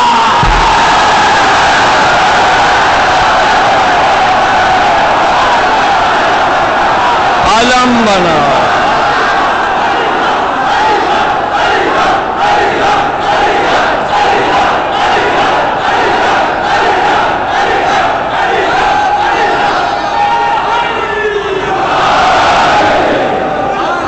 علی کو علم بنایا تھا۔ اب یہاں امام فرماتے ہیں علم کے معنی ہے بلند، علی کے معنی بھی ہے بلند، ہر بلندی علی کے لیے، نام ہو یا علم۔ تو پوچھا بیٹے نے کہ علم کیوں بنایا؟ کہ بیٹے بات یہ ہے کہ علم میں یہ خاصیت ہے کہ جب وہ بلند ہوتا ہے تو اشارہ کرتا ہے کہ اگر راستہ بھٹک گئے ہو تو ادھر آ جا۔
بلند ہو گیا۔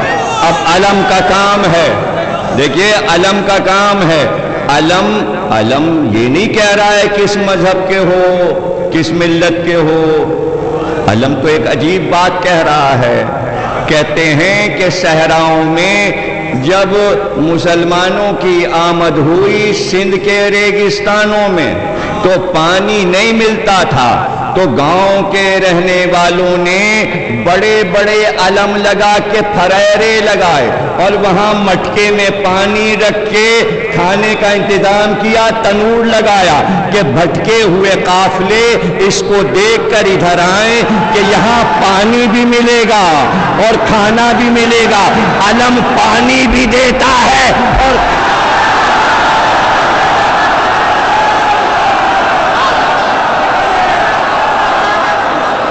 اب یہ ان لوگوں کی بصیرت تھی جو قرآن کو غور سے پڑھتے تھے۔ پہلا پنجہ علم کا نجف میں بنا، کہتے ہیں معجزاتی تھا، اور نادر شاہ درانی نے علی کے گنبد پہ پہلا پنجہ لگایا تو کہا نادر شاہ درانی نے اس کی تاریخ کہو، اس کی تاریخ عادات میں نکالو۔ بڑے بڑے علماء نے اس پنجے کے نصب کی تاریخ نکالی، لیکن ایک عالم نے قرآن کی آیت سے سن ہجری نکالا۔ آیت جو نکلی وہ نکلی ید اللہ فوق ایدیہم، اللہ کا ہاتھ سب پہ بلند ہے، یہ کسی کی بیعت نہیں کرتا۔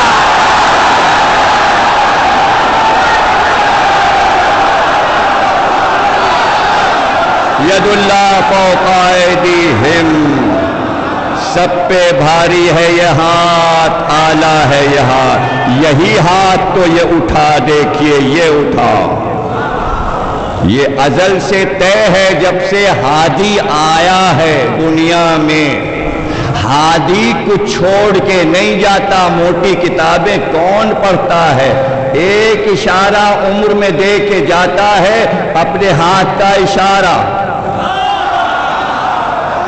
بھائی یہ بتانے کی ضرورت ہے، مہاتما بدھ کا ہاتھ یوں ہے، گاندھی کا ہاتھ، گاندھی جی کا ہاتھ یوں ہے، ہر قوم کو دیکھتے جاؤ، خمینی صاحب کا ہاتھ یوں ہے، اس اشارے میں سب کچھ ہوتا ہے،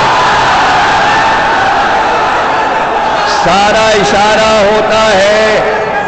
تو ہر لیڈر جب تقریر کرتا ہے تو اس ہاتھ سے کام لیتا ہے، وہی سمبل بنتا ہے۔ جب پنڈت جواہر لال نہرو تقریر کرتے تھے تو ہاتھ کے اشارے سے سمجھاتے تھے، اس لیے کہ کچھ باتیں منہ سے سمجھائی جاتی ہیں، کچھ ہاتھ سے سمجھایا۔ اب دنیا کہتی ہے صحیح بخاری میں نہیں لکھا کہ ابو طالب نے کلمہ نہیں پڑھا، لوگ ابو طالب کے علوم ہی نہیں جانتے تھے۔ جب محمد نے کہا چچا کلمہ پڑھ لیجئے تو زبان سے نہیں پڑھا، بلکہ ہاتھ اٹھایا اور ہاتھ سے کلمہ بناتے چلے گئے۔ ابو طالب کلمہ ہاتھ میں چھوڑ گئے تاکہ تقیے میں کلمہ رہ جائے۔ اسی ہاتھ سے لا بھی بنتا ہے، اللہ بھی بنتا ہے، اللہ بھی بنتا ہے، اسی ہاتھ میں سب کچھ ہے، اور اسی میں پنجتن بھی ہیں۔ آدم کے ہاتھ میں پنجتن کا نور اترا تھا۔ اب آپ خود سوچئے کہ ہاتھ میں جب نور چلے گا تو موسیٰ تک آتے آتے ید بیضا بنا۔ اللہ نے کہا جب اندھیرا ہو جائے تو ہاتھ اٹھا لینا، گویا علم کا پنجہ موسیٰ بلند کرتے تھے، دوسرے ہاتھ میں عصا تھا، دوسرے میں عصا تھا۔ عزاداروں نے یہ کیا کہ موسیٰ کے ید بیضا والے ہاتھ کو ڈنڈے سے ملا دیا، اس کا نام ہو گیا علم۔ یہ عصا بھی ہے اور ید بیضا بھی ہے، یہ آفتاب کی طرح چمکتا ہے۔ میر انیس کہتے ہیں کہ جب عباس کو علم کربلا میں ملا تو میر انیس کہتے ہیں عجیب منظر تھا، پنجہ ادھر چمکتا تھا اور آفتاب ادھر۔ بھائی عجیب دیکھیں نا، خود ہی میر انیس نے اپنے لیے مصیبت پیدا کر لی۔ انہوں نے میر انیس نے کہا کہ دیکھیے یہ پنجہ جو چمکا تو ایک چیز تو کربلا میں چمک رہی تھی اور ایک عرش پہ چمک رہی تھی، دونوں کا موازنہ ہو گیا، چمک کس میں زیادہ ہے؟ اب یہ میر انیس کا کمال تھا کہ فضیلت کس کی ہے؟ فضیلت اس کی ہوتی ہے جو اوپر ہوتا ہے۔ جو نیچے ہوگا اس کی فضیلت تھوڑی ہوگی، بلند کی فضیلت ہوتی ہے۔ لیکن کمال دیکھیے میر انیس کا، اور میر انیس بھی پہلی بار جب لکھنؤ سے نکلے تو یہیں آئے، چونکہ پہلی بار کی بات ہو رہی کہ دکن میں پہلے کیا ہوا، تو شہر سے باہر نکلے تو میر انیس پہلے یہاں آئے، عنایت جنگ کی کوٹھی پہ مجلس پڑھی، اور اتوار کو شام کو آفتاب مرثیہ خوانی حیدر نواب صاحب لکھنؤ سے تشریف لائیں، ان کی کتاب کا افتتاح ہے، اس میں آپ حضرات شرکت فرمائیے گا 5 بجے شام کو عنایت جنگ کی ڈیوڑی پہ کوٹھی پہ یا عزا خانے میں، وہ آپ بہتر جانتے ہوں گے، میں نے اندر سے بھی زیارت نہیں کی ہے، باہر سے دیکھا ہے، تو تشریف لائیے گا۔ تو میر انیس کہتے ہیں پنجہ ادھر چمکتا تھا اور آفتاب ادھر، اس کی ضیاء تھی خاک پر زوز کی آفتاب۔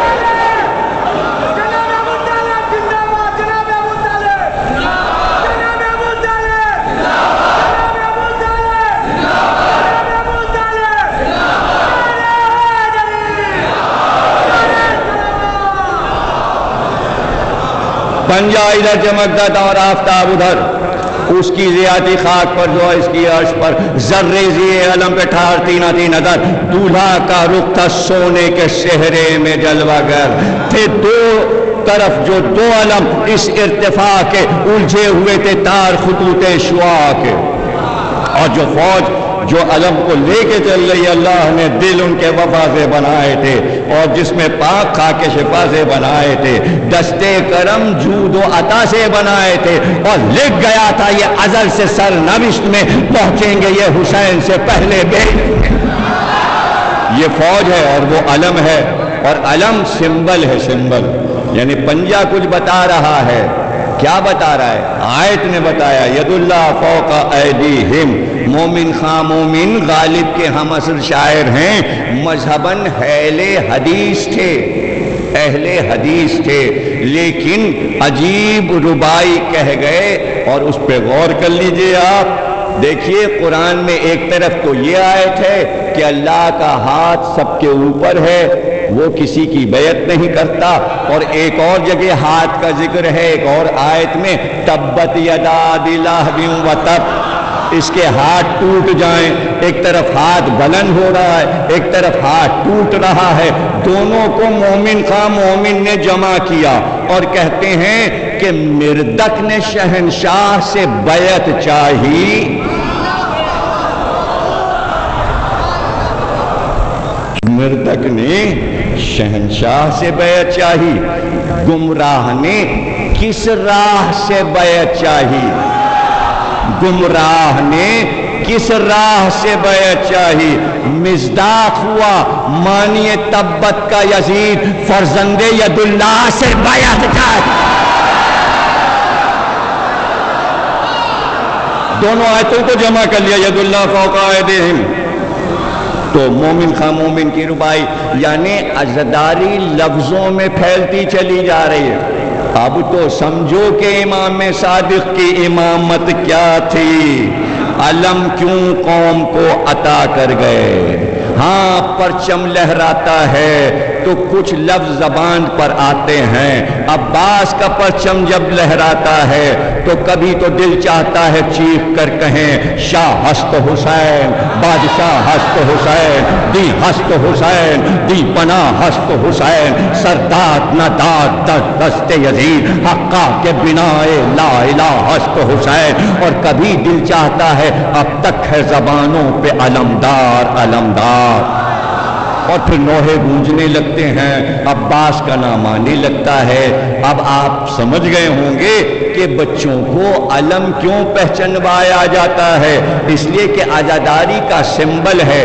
اب اس اسکالر پر واپس آ رہے ہیں، اس نے یہ کہا کہ لیڈ کرنے کے لیے علم دے دیا، لیکن امام یہ سوچ رہے تھے کہ یہ جمع ہو کے نشست کیسے کریں گے، اس لیے کہ جب تک ہم ہیں تب تک یہ آ کے فرش پہ بیٹھیں گے، جب تک مہدی غیب میں نہیں جائے گا یہ فرش پہ بیٹھیں گے، ایسی چیز دے دو کہ کوئی بلائے یا نہ بلائے ہزاروں ایک فرش پہ جمع ہو جائیں، اس کا نام امام نے رکھا فرش اعظم۔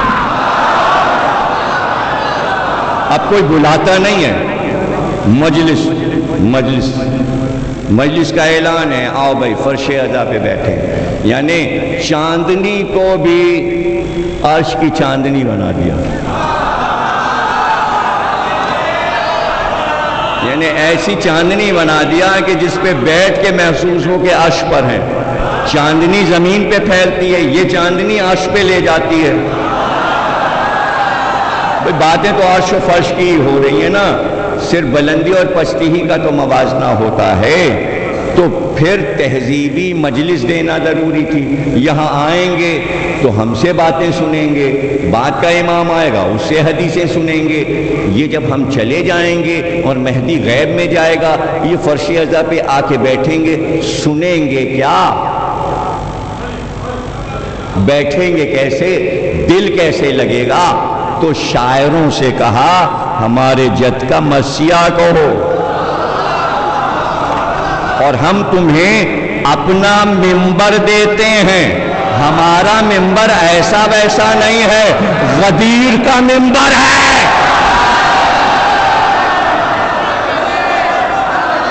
اب تو بھائی بہت ذاکر گھبرایا، دیکھیے مرثیہ تو اس نے لکھ لیا، وہ تو شاعر ہے، فرزدق کے لیے کیا مشکل ہے قصیدہ کہنا، دیبل کے لیے کیا مشکل ہے مرثیہ لکھنا، ہارون کے لیے کیا مشکل ہے مرثیہ لکھنا، ہمیری کے لیے کیا مشکل ہے مرثیہ لکھنا، کمیت اسدی کے لیے کیا مشکل ہے مرثیہ لکھنا، لیکن وہ تو کہہ رہے ہیں کہ بلند ہو کے پڑھو، جیسے علی بلند، علم بلند، ویسے ہی ان کا ممبر بلند، زینے بتا رہے ہیں کہ بلندی کی طرف معاملہ جا رہا ہے،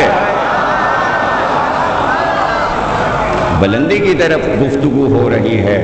تو عزاداری میں تین اہم چیزیں، علم، ممبر اور ذکر علی، اور ہر ایک کے معنی بلند۔ تو جب علی کے معنی ہی بلند ہیں تو آپ گھٹا کیسے رہیں؟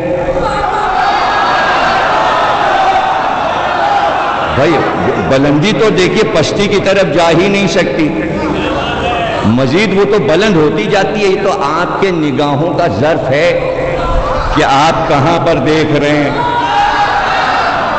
تو امام نے کہا کہ بلندی ہم تمہیں ذکر کی وجہ سے عطا کریں گے، تم کسی بھی سیڑھی پہ چڑھتے چلے جاؤ ہم بلندی دے دیں گے۔ تو بلندی یہ نہیں کہ سیڑھیاں طے کر لی تو بلندی ہے، امام نے کہا ایسی بلندی دیں گے تمہارے تصور میں نہیں ہوگا، تمہارے تصور میں نہیں ہوگا۔ اسماعیل ہمیری آئے اور امام کی مجلس تھی، امام صادق کی، فرمایا مرثیہ لے آئے، کہہ کے مرثیہ لے آئے، کہا مولا مرثیہ لے آیا۔ اب یہ بھی آپ کو بتا دیں اسماعیل ہمیری بھی عرب کے عجیب شاعر ہیں، اور اس کو میر انیس نے اپنے یہاں جمع کیا ہے اس مسئلے کو، عربی شاعری کو۔ اور کیوں کر بیاں ہو شوکت و شان پیمبری، عاجز ہیں یا فرزدق و حسان و ہمیری، دوڑے کو میت خامہ تو کھائے سکندری، طاقت یہ کس میں ہے جو لکھے زور حیدری، قرآن میں جن کا وصف مقرر خدا کرے، کس کی زبان سے پھر بشر ان کی ثنا کرے۔ یہ میر انیس ہیں۔ تو ہمیری جو ہیں وہ اتنے بڑے شاعر ہیں کہ پہلے درباری شاعر تھے، ناراض ہو گئے دربار سے، باہر نکل آئے، حالانکہ بادشاہ نے سونے کی تلوار سونے کی سپردی تھی، تو جو کچھ انہیں وہاں سے ملا تھا خزانہ، وہ انہوں نے یہ کہا کہ سب میں اس کو دے دوں گا جو مجھ کو یہ بتائے کہ میں نے جتنی شاعری کی ہے اس میں کوئی فضیلت علی کی رہ گئی ہے شعر میں آنے سے۔ وہ فضیلت مجھے بتا دے جو میں نے نظم نہ کی ہو تو میں ساری دولت اس کو دے دوں گا۔ ہمیری کی 4 بیٹیاں تھیں، ہمیری کی 4 بیٹیاں تھیں، 20,000 شعر ہمیری کے ایک بیٹی کو یاد تھے، 20,000 دوسری کو، 20,000 تیسری کو، 20,000 چوتھی کو۔ پہلی کو جو شعر یاد تھے وہ دوسری کو نہیں پتا تھے، جو دوسری کو یاد تھے وہ پہلی اور تیسری کو نہیں معلوم تھے، اور تیسری کو جو شعر یاد تھے وہ دوسری اور پہلی کو نہیں معلوم تھے، اور چوتھی کو جو شعر 20,000 یاد تھے وہ تیسری اور دوسری اور پہلی کو نہیں یاد تھے۔ یعنی سب کو الگ الگ 80,000 شعر یاد تھے ہمیری کے، اور یہ سارے 80,000 شعر علی کی کسی نہ کسی مدح سے متعلق تھے، اور پورے عرب کو شعر یاد تھے۔ انہوں نے کہا مجھے بتاؤ کہ میں نے کوئی فضیلت علی کی چھوڑ دی ہو، تو ایک آ گیا اور اس نے آگے کہا ایک فضیلت میں نے آپ کی شاعری میں نہیں دیکھی۔ اب اس کا حافظہ کیسا ہوگا؟ 80,000 شعر دیکھے ہوں گے، جبھی تو چیلنج کیا ہوگا کہ ایک فضیلت آپ نے چھوڑ دی ہے۔ ہمیری نے کہا کون سی فضیلت؟ کہا ایک دن مولا علی تشریف فرما تھے۔ اب یہ بھی آپ کو بتا دیں، واقعے میں نہیں بتا دوں کہ ائمہ کے اباؤں کی آستینیں بہت چوڑی چوڑی ہوتی تھیں، یعنی یہاں تک آتی تھی۔ جب امام علی نقی گئے ہیں جانوروں کے کٹہرے میں تو آستینیں شیروں کے سر پہ ایسے پھیر رہے تھے، جو کہ متوکل دیکھ رہا تھا، تو مولا علی کی بھی ایسی آستینیں تھی۔ تو وہ کہتا ہے کہ ایک دن ایک کبوتر اڑتا ہوا آیا، اس کے پیچھے ایک باز شکرا لگا ہوا تھا جو اس کا پیچھا کر رہا تھا۔ کبوتر ایک دم آیا اور مولا کی آستین میں چلا گیا، تو شکرا جو تھا وہ مولا کے سامنے بیٹھ گیا، ہاپتہ کاپتہ دور سے اڑتا ہوا پیچھا کرتا ہوا آ رہا تھا۔ تو مولا نے پوچھا باز سے کیوں اس کا پیچھا کر رہا ہے؟ کہا یہ میری غذا ہے، اب یہ آپ کے پاس چھپ گیا ہے، یہ میری غذا ہے۔ مولا نے کمبر سے کہا کہ ذرا ذوالفقار لا، ذوالفقار لایا۔ مولا نے کہا جہاں کا گوشت تو کہے میں کاٹ کے اتنا اس کے وزن کے برابر تجھے دے دوں۔ اب یہ میری پناہ میں آ گیا، اب یہ تیری غذا نہیں رہی۔ ارے مومنوں علی والے بن جاؤ تاکہ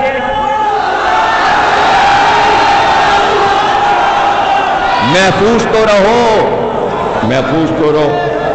تو ہمیری نے کہا یہ والا واقعہ تو میں نے نہیں نظم کیا، لیکن اس میں مقصد کیا ہے؟ اس نے کہا مقصد یہ ہے کہ پرندے بھی مولا کی معرفت رکھتے تھے، آپ یہ نظم کر دیجئے۔ ہمیری نے اس واقعے پہ شعر کہا اور کہا یہ ساری دولت تیری ہو گئی۔ تو بھائی شاعر تو دوسروں سے لیتا ہے، علی کے جو شاعر ہوتے ہیں وہ علی کے نام پہ لٹاتے ہیں۔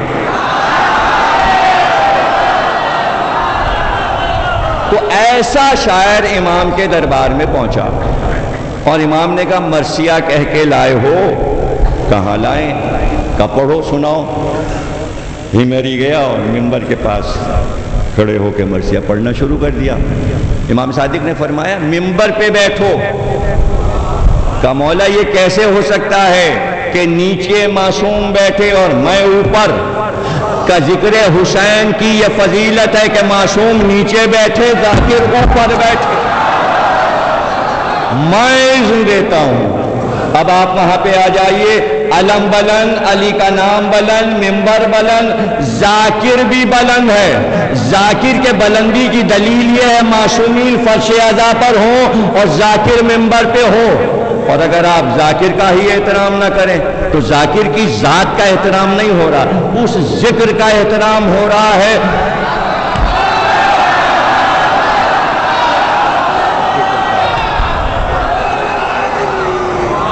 یہ اتنی دیر میں ہم نے آپ کو عزاداری کی تہذیب سنا دی، اب گفتگو پھر ہو جائے گی انشاءاللہ۔ اور اس نے مرثیہ پڑھنا شروع کیا اور امام نے گریہ شروع کیا، یعنی امام نے یہ بھی سکھایا کہ گریہ کا طریقہ کیا ہے. گریہ بڑھتا ہے شبی دیکھنے کے بعد. یہ فلسفہ بھی امام کو سمجھانا ہے. پڑھتے پڑھتے ہمیری نے حضرت علی اصغر کی شہادت شروع کر دی. راوی کہتا ہے اس طرح امام صادق زمین پہ لوٹنے لگے. راوی کہتا ہے پہلے ہم نے دیکھا کہ مرثیہ خوانی میں امام جھکتے چلے گئے، ایسے لگ رہا تھا زمین کی طرف جھکتے جا رہے ہیں. پھر ہم نے دیکھا کہ مچھلی کی طرح تڑپنے لگے. اب اس کے مرثیے کا شور بڑھتا جاتا ہے اور وہ شہادت کے قریب پہنچ رہا تھا. ہرملہ کا حال پڑھنا چاہ رہا تھا کہ ایک بار جو پردہ نشینوں کے لیے قناتیں لگی تھیں اس کے پیچھے سے رونے کا غل اٹھا. اس نے مرثیے کو روکا. امام نے کہا کیا بات ہے؟ کہ عصمت سرا سے آوازیں بلند ہوئی ہیں کہ انہیں رونے دو، تم مرثیہ پڑھو. اس نے پھر مرثیہ شروع کیا. امام پر پھر غشی طاری ہوئی. راوی کہتا ہے ایسا لگتا تھا کہ انتقال فرما جائیں گے. ایسے میں راوی کہتا ہے میں نے دیکھا کہ علی اصغر کا حال سن کے تڑپ رہے تھے. پردہ ہٹا اور ایک کنیز سیاہ چادر میں ایک چھوٹے سے بچے کو جو امام کا سب سے چھوٹا بیٹا تھا گود میں لے کر آئی اور امام صادق کے گود میں بچے کو ڈال دیا. جیسے ہی بچے کو دیکھا ایک بار امام کا گریہ کم ہوا اور بچے کو سنبھالا اور ایک بار بچے کو اٹھایا. کہا اسماعیل ہمیری یہ بتا دے میرے بچے کو پانی بھی ملا ہے، میرے بچے کو کھانا بھی ملا ہے، مگر دنیا والوں سے پوچھو کہ رباب کا لال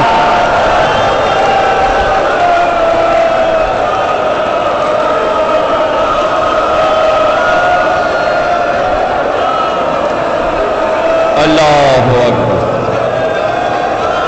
تم سلامت رہو، تمہارے گھر آباد رہیں. صدیوں کی عزاداری وراثت میں لیے بیٹھے ہو. تمہارے پاس سب سے زیادہ خزانہ ہے، علمی ادبی خزانہ سب تمہارے پاس ہے. مالا مال کیا ہے آل محمد نے اپنی محبت سے. تم کو پیار ہی پیار ہے تمہارے پاس. جب سے میں آیا ہوں سوا محبتوں کے کچھ نظر نہیں آیا، اس لیے کہ لگتا ہے کہ آل محمد کے چاہنے والوں کے خمیر میں خاک شفا کے ساتھ محبت گوند دی جاتی ہے اور کچھ زیادہ ہی حصہ محبت کا حیدرآباد دکن والوں کو عطا کیا گیا. اس لیے کہ جو گریہ یہاں ہوتا ہے وہ محبت کی سب سے بڑی دلیل ہے. میں کیا کروں کہ مجھے واقع کربلا کے بعد کی روایتوں میں ایک روایت بہت تڑپا دیتی ہے، لیکن وہ روایت میں پیش تو کروں گا. آپ کی ویسے سنی ہوئی ہے، مرثیے میں بھی نظم کی گئی ہے، مقتل میں بھی موجود ہے، ذاکرین بھی پڑھتے ہیں. لیکن پہلے دو تین چیزیں میں آپ کو بتا دوں. آذربائیجان کی سرحد پر جو ایران کی سرحد ہے وہاں کے علاقے میں عزاداری تمثیلاً دکھائی جاتی تھی اور اس میں جھولا تابوت سب بنایا جاتا تھا. ایک سال کینیڈا کا سفیر نیا آیا تھا ایران میں، تو اس کی بیوی نے کہا کہ ہم بھی عزاداری کا جلوس دیکھنے چلیں گے. اس نے کہا میں ڈائری میں لکھنا چاہتی ہوں کہ یہ عزاداری کیوں منائی جاتی ہے. ایک ٹرانسلیشن کرنے والے فارسی کے آدمی کو اس کے ساتھ کر دیا گیا اور وہ ایک ایک چیز کے بارے میں پوچھتی یہ کیا ہے، یہ کیا ہے. جب وہ پوچھتی یہ کیا ہے وہ کہتا یہ علم ہے. یہ کیوں ہوتا ہے؟ کہا یہ حسین کے سپہ سالار عباس نے اٹھایا تھا، اس کی حفاظت میں ان کے ہاتھ کاٹے گئے. اس نے ڈائری پہ لکھ لیا یہ کیا ہے؟ کہا یہ تابوت ہے، چونکہ حسین کا جنازہ نہیں اٹھ سکا، لاشا پامال ہوا، اس لیے چاہنے والے کاندھے پہ تابوت اٹھا۔ اس نے ڈائری میں لکھ لیا ایک بار ایک چھوٹا سا جھولا ہوا پہ لہراتا ہوا، اس نے کہا یہ کیا ہے؟ بتایا گیا یہ چھوٹے بچے کا جھولا ہے۔ کہا یہ جلوس میں جھولا کیوں ہے؟ بتایا گیا کہ حسین کے لشکر میں ایک 6 مہینے کا بچہ تھا، وہ 3 دن سے پیاسا تڑپ رہا تھا، اسے ماں کا دودھ بھی نہیں ملا تھا۔ حسین بچے کو ہاتھوں پہ لے کر آئے اور کہا اسے تھوڑا سا پانی پلا دو، اسے تھوڑا سا پانی پلا دو۔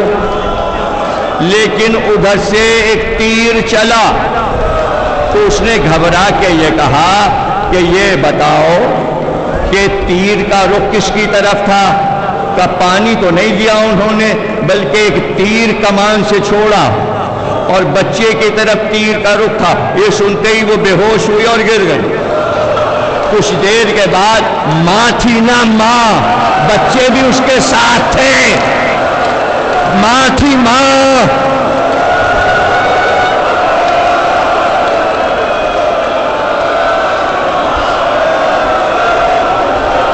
جب ہوش لایا گیا اور ہوش میں آئی تو بس ایک بار کہہ رہی تھی یہ بتا دو وہ تیر بچے کو لگا تو نہیں، مجھے بتاؤ بچہ مرا تو نہیں۔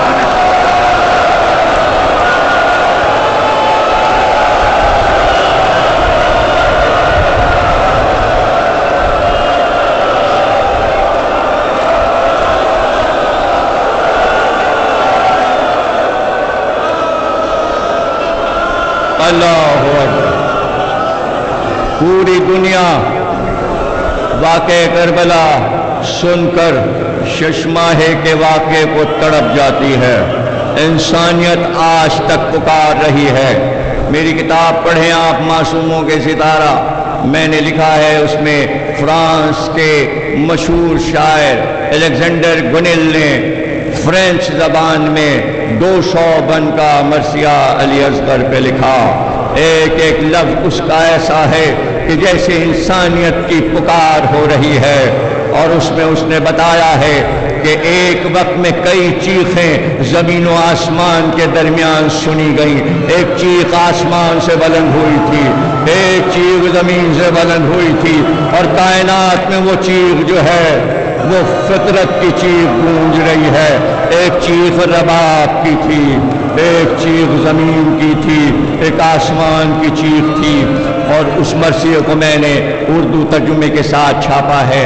اللہ کرے کہ آپ کو وہ کتابیں میری یہاں ملتی رہیں اور آپ اسے پڑھتے رہیں۔ اس نے کہا کہ یہ جنگ عظیم میں جو بم گرائے جا رہے ہیں، کتنے بچے یتیم ہو رہے ہیں۔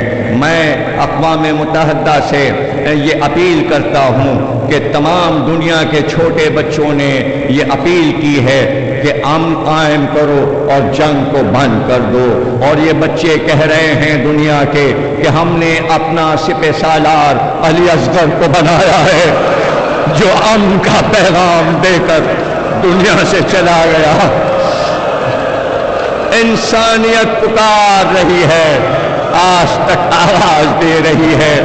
ایک جملے میں آپ بات سمجھ جائیں گے، یہ انسانیت کی پکار تھی کہ جب امام کے خدمت میں ایک صحابی آ گیا اور وہ بیٹھ گیا، اور آ کر اس نے کہا حج سے آ رہا ہوں۔ تو امام نے پوچھا کہ پہلے کہاں تھے؟ کہا کوفے میں تھے۔ کہا کوفے کا کیا حال ہے جب کوفے کو چھوڑا تھا؟ بس یہی پڑھ کے ختم کرتا ہوں تقریر کو۔ اس نے کہا مولا مختار آپ کے بابا کے دشمنوں کو چن چن کر قتل کر رہا ہے، چن چن کے قتل کر رہا ہے۔ تو راوی کہتا ہے ایک بات سید سجاد نے پوچھا ہرملا گرفتار ہو گیا.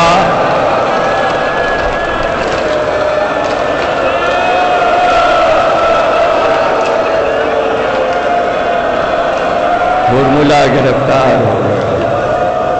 راوی کہتا ہے آپ نے اپنے جوان بھائی علی اکبر کے قاتل کو نہیں پوچھا، آپ نے اپنے چچا عباس کے قاتل کو نہیں پوچھا، آپ نے اپنے بابا کے قاتل کو نہیں پوچھا، یہ ہرملا کو کیوں پوچھا؟ تو بے اختیار آنکھ میں آنسو آ گئے اور کہا ارے ہرملا کا وہ ایک تیر 72 کے کلیجے کو چھید.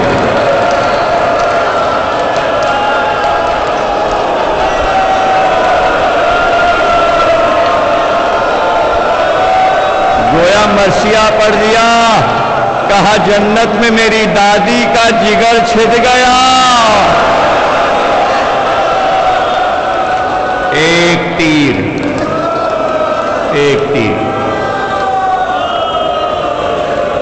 اللہ اکبر. وہ ماں جو جنت البقیع میں آرام کر رہی ہے، جس کے لخت جگر کائنات میں کہاں کہاں بکھر گئے. کہتے ہیں جب رجت ہوگی اور امام آئیں گے اور رسول خدا صدر نشین ہوں گے تو سب سے پہلے جناب خدیجہ تشریف لائیں گی. رجت کی روایتوں میں ہے سب سے پہلے رسول اللہ سے ملنے کے لیے جناب خدیجہ آئیں گی، اور اس وقت رسول اللہ فرمائیں گے خدیجہ میرا پورا گھر سامنے ہے، یہ میرے 12 بیٹے ہیں، علی سے لے کر مہدی تک سب موجود ہوں گے. تو اس وقت خدیجہ چادر ہٹا کر ایک ننھا سا لاشا سامنے.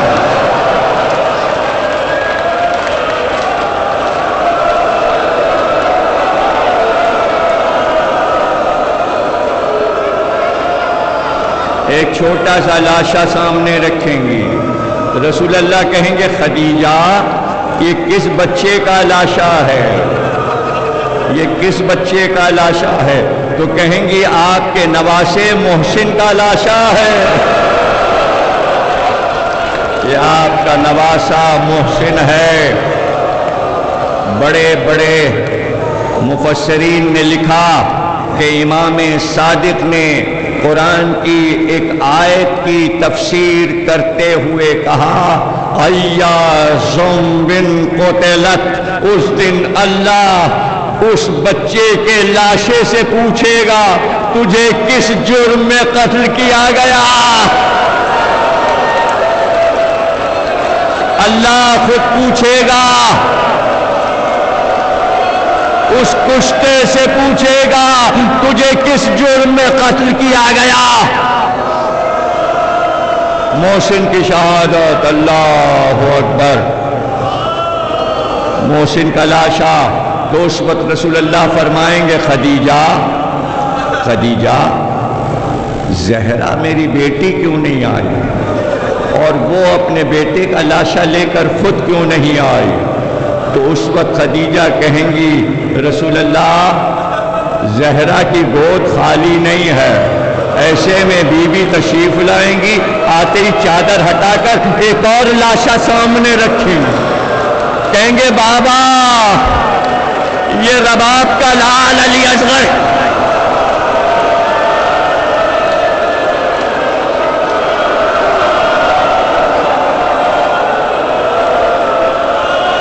یوم جنت البقیع پہ زہرا بی بی کی یاد پھر تازہ ہو جاتی ہے شوال میں. بس میں نے تقریر کو ختم کیا. امام نے فرمایا کہ وہ ایک تیر کتنوں کے دلوں کو چھید گیا. ہم آل محمد کے دل پر اب تک وہ تیر پیوست ہے. وہ کہتا ہے میں کوفے آیا، مختار سے ملاقات ہوئی. مختار نے پوچھا کہاں سے آتے ہو؟ کہا امام سے مل کر آ رہے. مختار نے کہا امام کیا فرماتے تھے؟ کہا امام یہی فرما رہے تھے مختار نے اب تک ہرملا کو نہیں گرفتار کیا. کہا اور بھی کچھ کہا تھا؟ کہاں فرمایا تھا دونوں ہاتھوں کو بلند کر کے کہ جلدی ہی دنیا میں ہرملا کو آگ اور لوہے کا مزہ معلوم ہو جائے۔ بس یہ سننا تھا کہ مختار نے کہا منہال ذرا میرے ساتھ کچھ دور چلو۔ منہال کہتے ہیں میں ساتھ چلا، کچھ دور بڑھا تھا کہ شور ہوا، ہرملا پکڑا گیا، ہرملا کو گرفتار کر لیا گیا ہے، لے کر دارالامارہ کی طرف آ رہے ہیں۔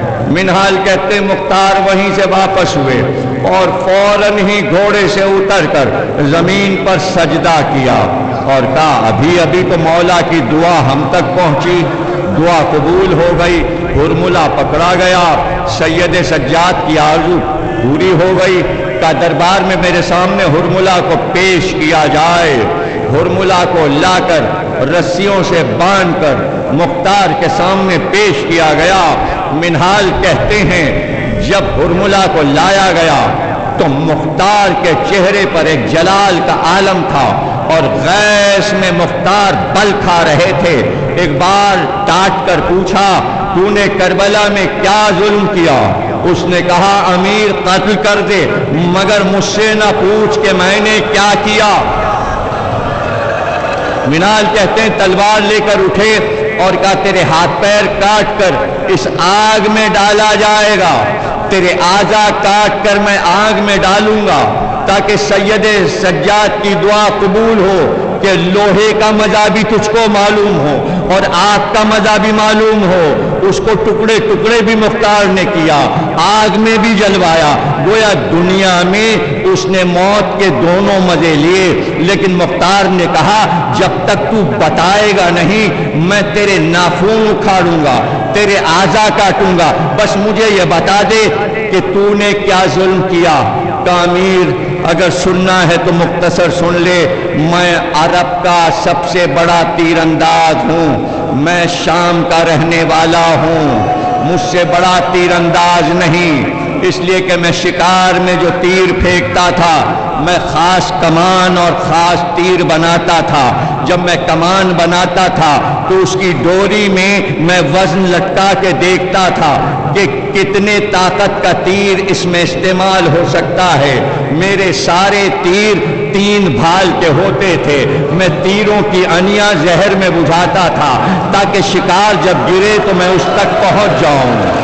جب میں گھر سے چلا میرے پاس 7 تیر تھے، کمان میں نے دوش پر لگائی، گھوڑے پہ سوار ہوا، جب میں جنگل میں پہنچا تو مجھے ایک ہرن نظر آیا، میں نے کمان سے تیر پھینکا مگر نشانے پر تیر نہیں لگا، تیر خطا کر گیا، پھر میں نے دوسرا تیر پھینکا، پھر تیسرا تیر، یہاں تک کہ جب 4 تیر میرے گر گئے تو مجھے یقین ہو گیا کہ بدشگونی ہے، اب میں تیر نہیں چلاؤں گا۔ اس لیے کہ آج پہلی بار ایسا ہوا کہ میرا کوئی تیر نشانے پہ نہیں لگا۔ اب میرے پاس 3 تیر بچے تھے، میں نے تینوں تیر محفوظ رکھے کہ جہاں میں جا رہا ہوں وہاں میدان جنگ میں اس کی ضرورت پڑ سکتی ہے۔ میں آ کے اپنے خیمے میں آرام کرنے لگا اور مجھ سے یہ کہا گیا کہ جب کوئی خاص بات ہوگی تو تجھ کو بلا لیا جائے گا۔ مجھ کو اس وقت بلایا گیا جب حسین ہاتھوں پر ایک بچے کو لے کر آئے۔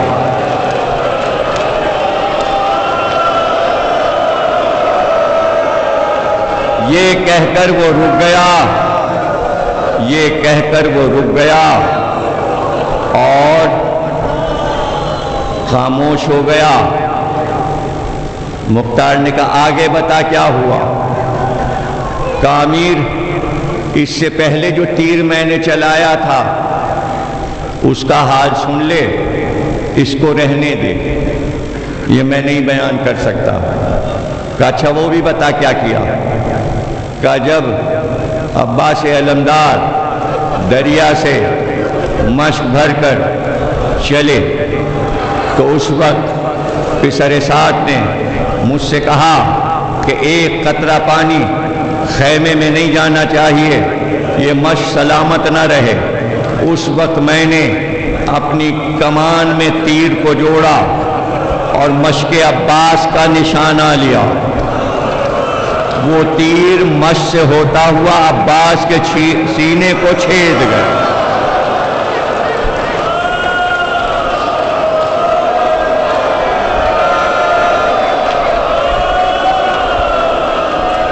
اب یہ آخری جملے ہیں میرے، اور میں شاید پوری روایت نہ پڑھ پاؤں، اور 2 لمحوں میں ادا کر کے آپ کے لیے دعا کرتا ہوں کہ اللہ آپ کو سلامت رکھے، آپ کے گھروں کو آباد رکھے۔ ہرملا خاموش ہوا، مختار تلوار لے کے اٹھے اور کہا تجھے بتانا پڑے گا کہ تو نے تیر کیسے چلایا۔ تو وہ بلک بلک کے رونے لگا، کہا امیر میں گھوڑے سے اترا اور گھوڑے کی آڑ میں بیٹھا، ایک گھٹنا میں نے زمین پہ رکھا اور دوسرا بلند کیا، میں نے کمان کو گھٹنے پہ رکھا اور تیر کو کمان میں جوڑا اور میں نے حسین کا نشانہ لیا۔ مجھے صاف نظر آیا کہ ایک چاند سا چہرہ، چاند کا ٹکڑا حسین کے ہاتھ پر تھا۔ میں نے نشانہ لیا، تیر چلا تو مختار نے کہا گھبرا کے کہا پھر کیا ہوا؟ کہا امیر میں بتا نہیں سکتا کیا ہوا۔ کہا بتا کیا ہوا؟ کہا بس یہ دیکھا کہ بچہ حسین کے ہاتھوں پہ لٹک گیا۔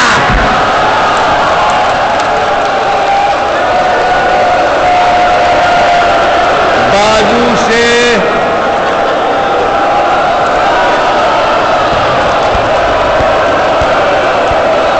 تقریر ختم ہو گئی۔ اب آخری جملے سن لو۔ مختار نے رونا شروع کیا، بار بار سر کے بالوں کو نوچتے، اور اس کے بعد کہا وہ آخری تیر تو نے کب چلایا؟ اب آخری تیر بتا کہ تو نے کب چلایا۔ کہ امیر بتا نہیں سکتا کہ آخری تیر کب چلایا۔